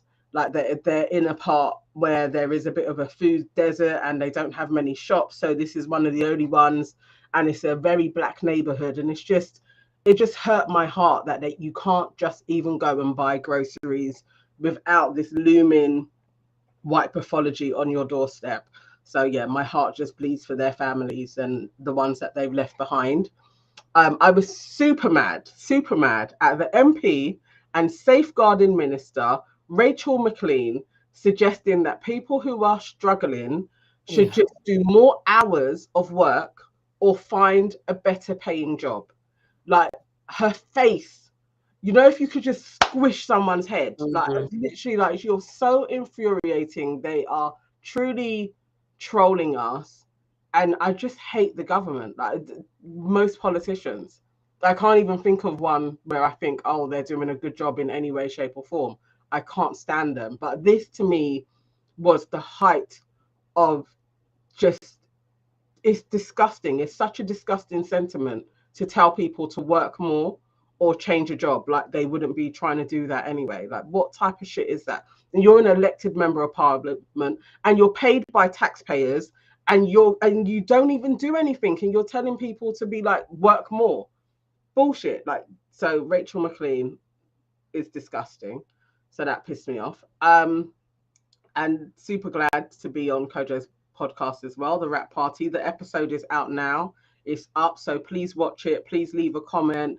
Please big us up, and share it as well. And yeah, and if you have a podcast and you would like the aunties on there to reason with you and spit knowledge, invite us on. So we're happy to do that. But it was lovely spending time with you guys. We had so much jokes. We drank some Prosecco. And contrary to my cousin saying I'm always the one with the bottle in my hand, Auntie Charlotte actually brought the alcohol this time. Right? I saw that. You know, like, it wasn't. I didn't bring the alcohol. I just opened it. There's a difference. We poured and we poured and we poured. Auntie Charlotte. Okay, so sad also about the shooting, for all the reasons you guys said, as well. It's just like a really, you know, like, yeah, it's just this type of stuff shouldn't be happening still. Mad, kind of a bit of a trivial mad, but lost my headphones, broke 2 nails. One of them really quite severely, and my thumb is hurting. My thumb is hurting. I've got a little plaster. I was hoping that the headphones were going to turn up. No, I've had to get new ones now. Oh, it's really annoying, you know. But yeah, so so that's what I'm mad about. I'm glad about the Major League DJ show. It was just such a good event. It was very, like, I feel like this is like, it was a moment for Amapiano and stuff, and it was just like really, really, really, like, kind of a bit humbling actually to be a part of that kind of thing. It feels like a little bit of history. So yeah, I'm really proud of us and what we've done in a very, very short amount of time, to be honest. So yeah. Very good. I just want to throw in that I'm also glad that I've got Candice Carty-Williams' new book. Thank you, Candice. People Person. And I'm going to read it. I need to commit to reading it. I might do a little TikTok of me reading the story. Please. Yes. And I'm going to do book time with Auntie AK. I've got lots of books I want to try and read through. I'm going to try and do it. I've got to try and commit to do that. I will do it. And we'll start with Candice Carty-Williams' People Person. Sorry, it's called People Person. It's her latest new book. Candice wrote review, like a really quick review of. You have so many books. Would be such brilliant content. Yeah, no, I will do it. I'm going to start to introduce it into my schedule to do it. We should do it. All right, let's get another glad. Go on. I have a glad that I want to share with everybody. That is like just somebody coming up to me at a barbecue and truly picking up Auntie AK to the point where I had tears in my eyes, because she was so appreciative of what you do with the British Blacklist, and she didn't know. So I see her we have a mutual friend. Whenever he does a barbecue or something, we chat, we just talk about kids.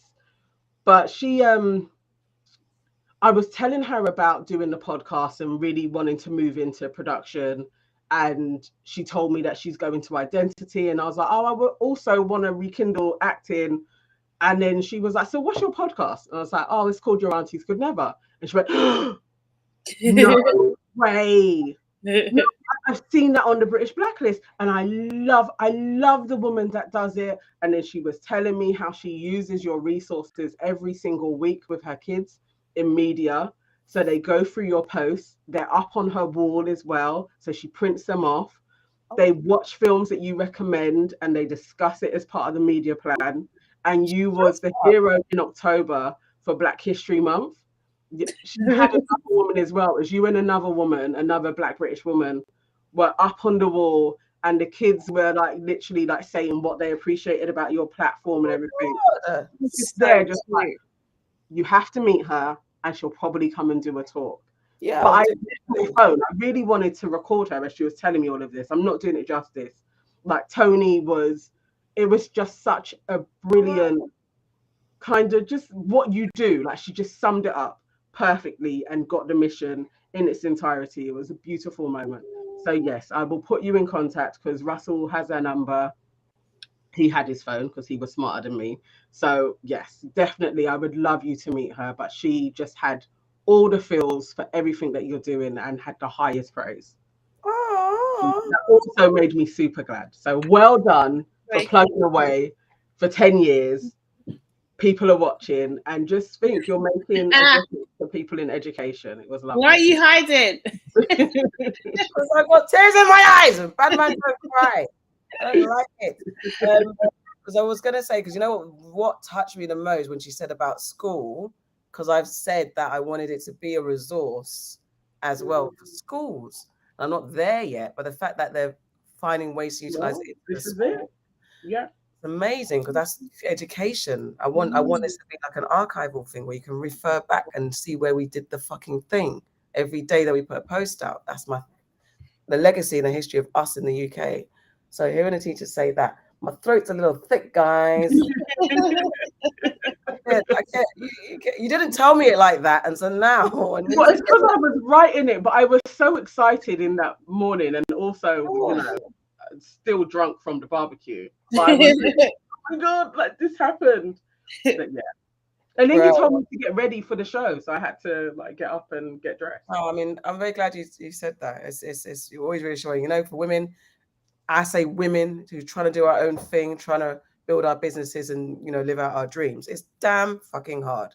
And at times you as women, we don't sit up and smell the roses and accept our roses and flowers. Find it awkward. I find it awkward because sometimes we just do, because we feel like we have to. We're in that role where we have to take care of everybody, and we don't always get the thanks for it. So this is always great to get the reassurance to keep on keeping on. Yes.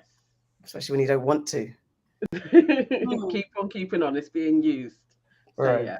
Well done. All right. Let's get Candace's sad, please. Candace says, sad that Jamaicans are not being allowed on their own beaches, but not mad about the motel that went down.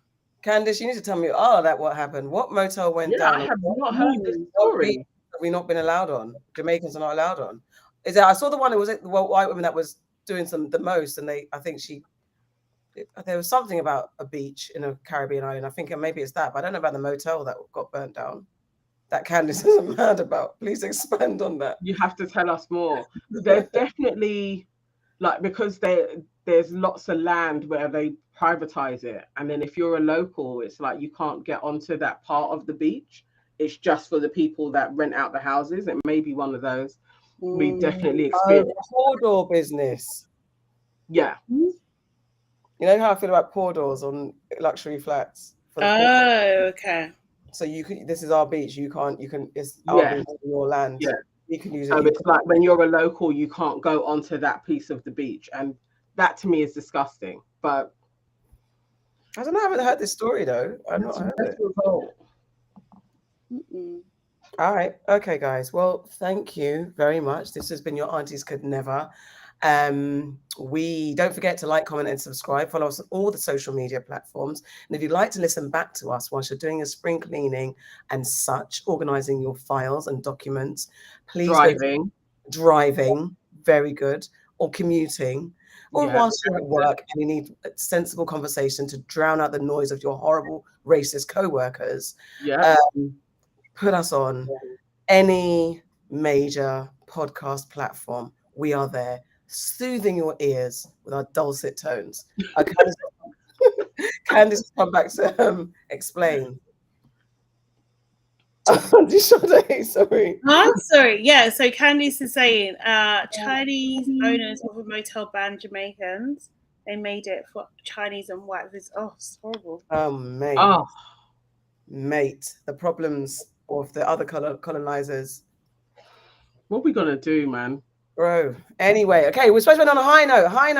Energy. Like, comment, and subscribe. The aunties are here. We got a Patreon. And yes, we'll be back next week with more. We'll be back next week.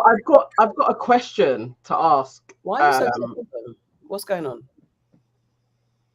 It's a question for you guys, but also for everybody in the comments as well that's still with us. If you can just leave, I have an idea. I was thinking we should do a Spotify playlist for the songs that we like.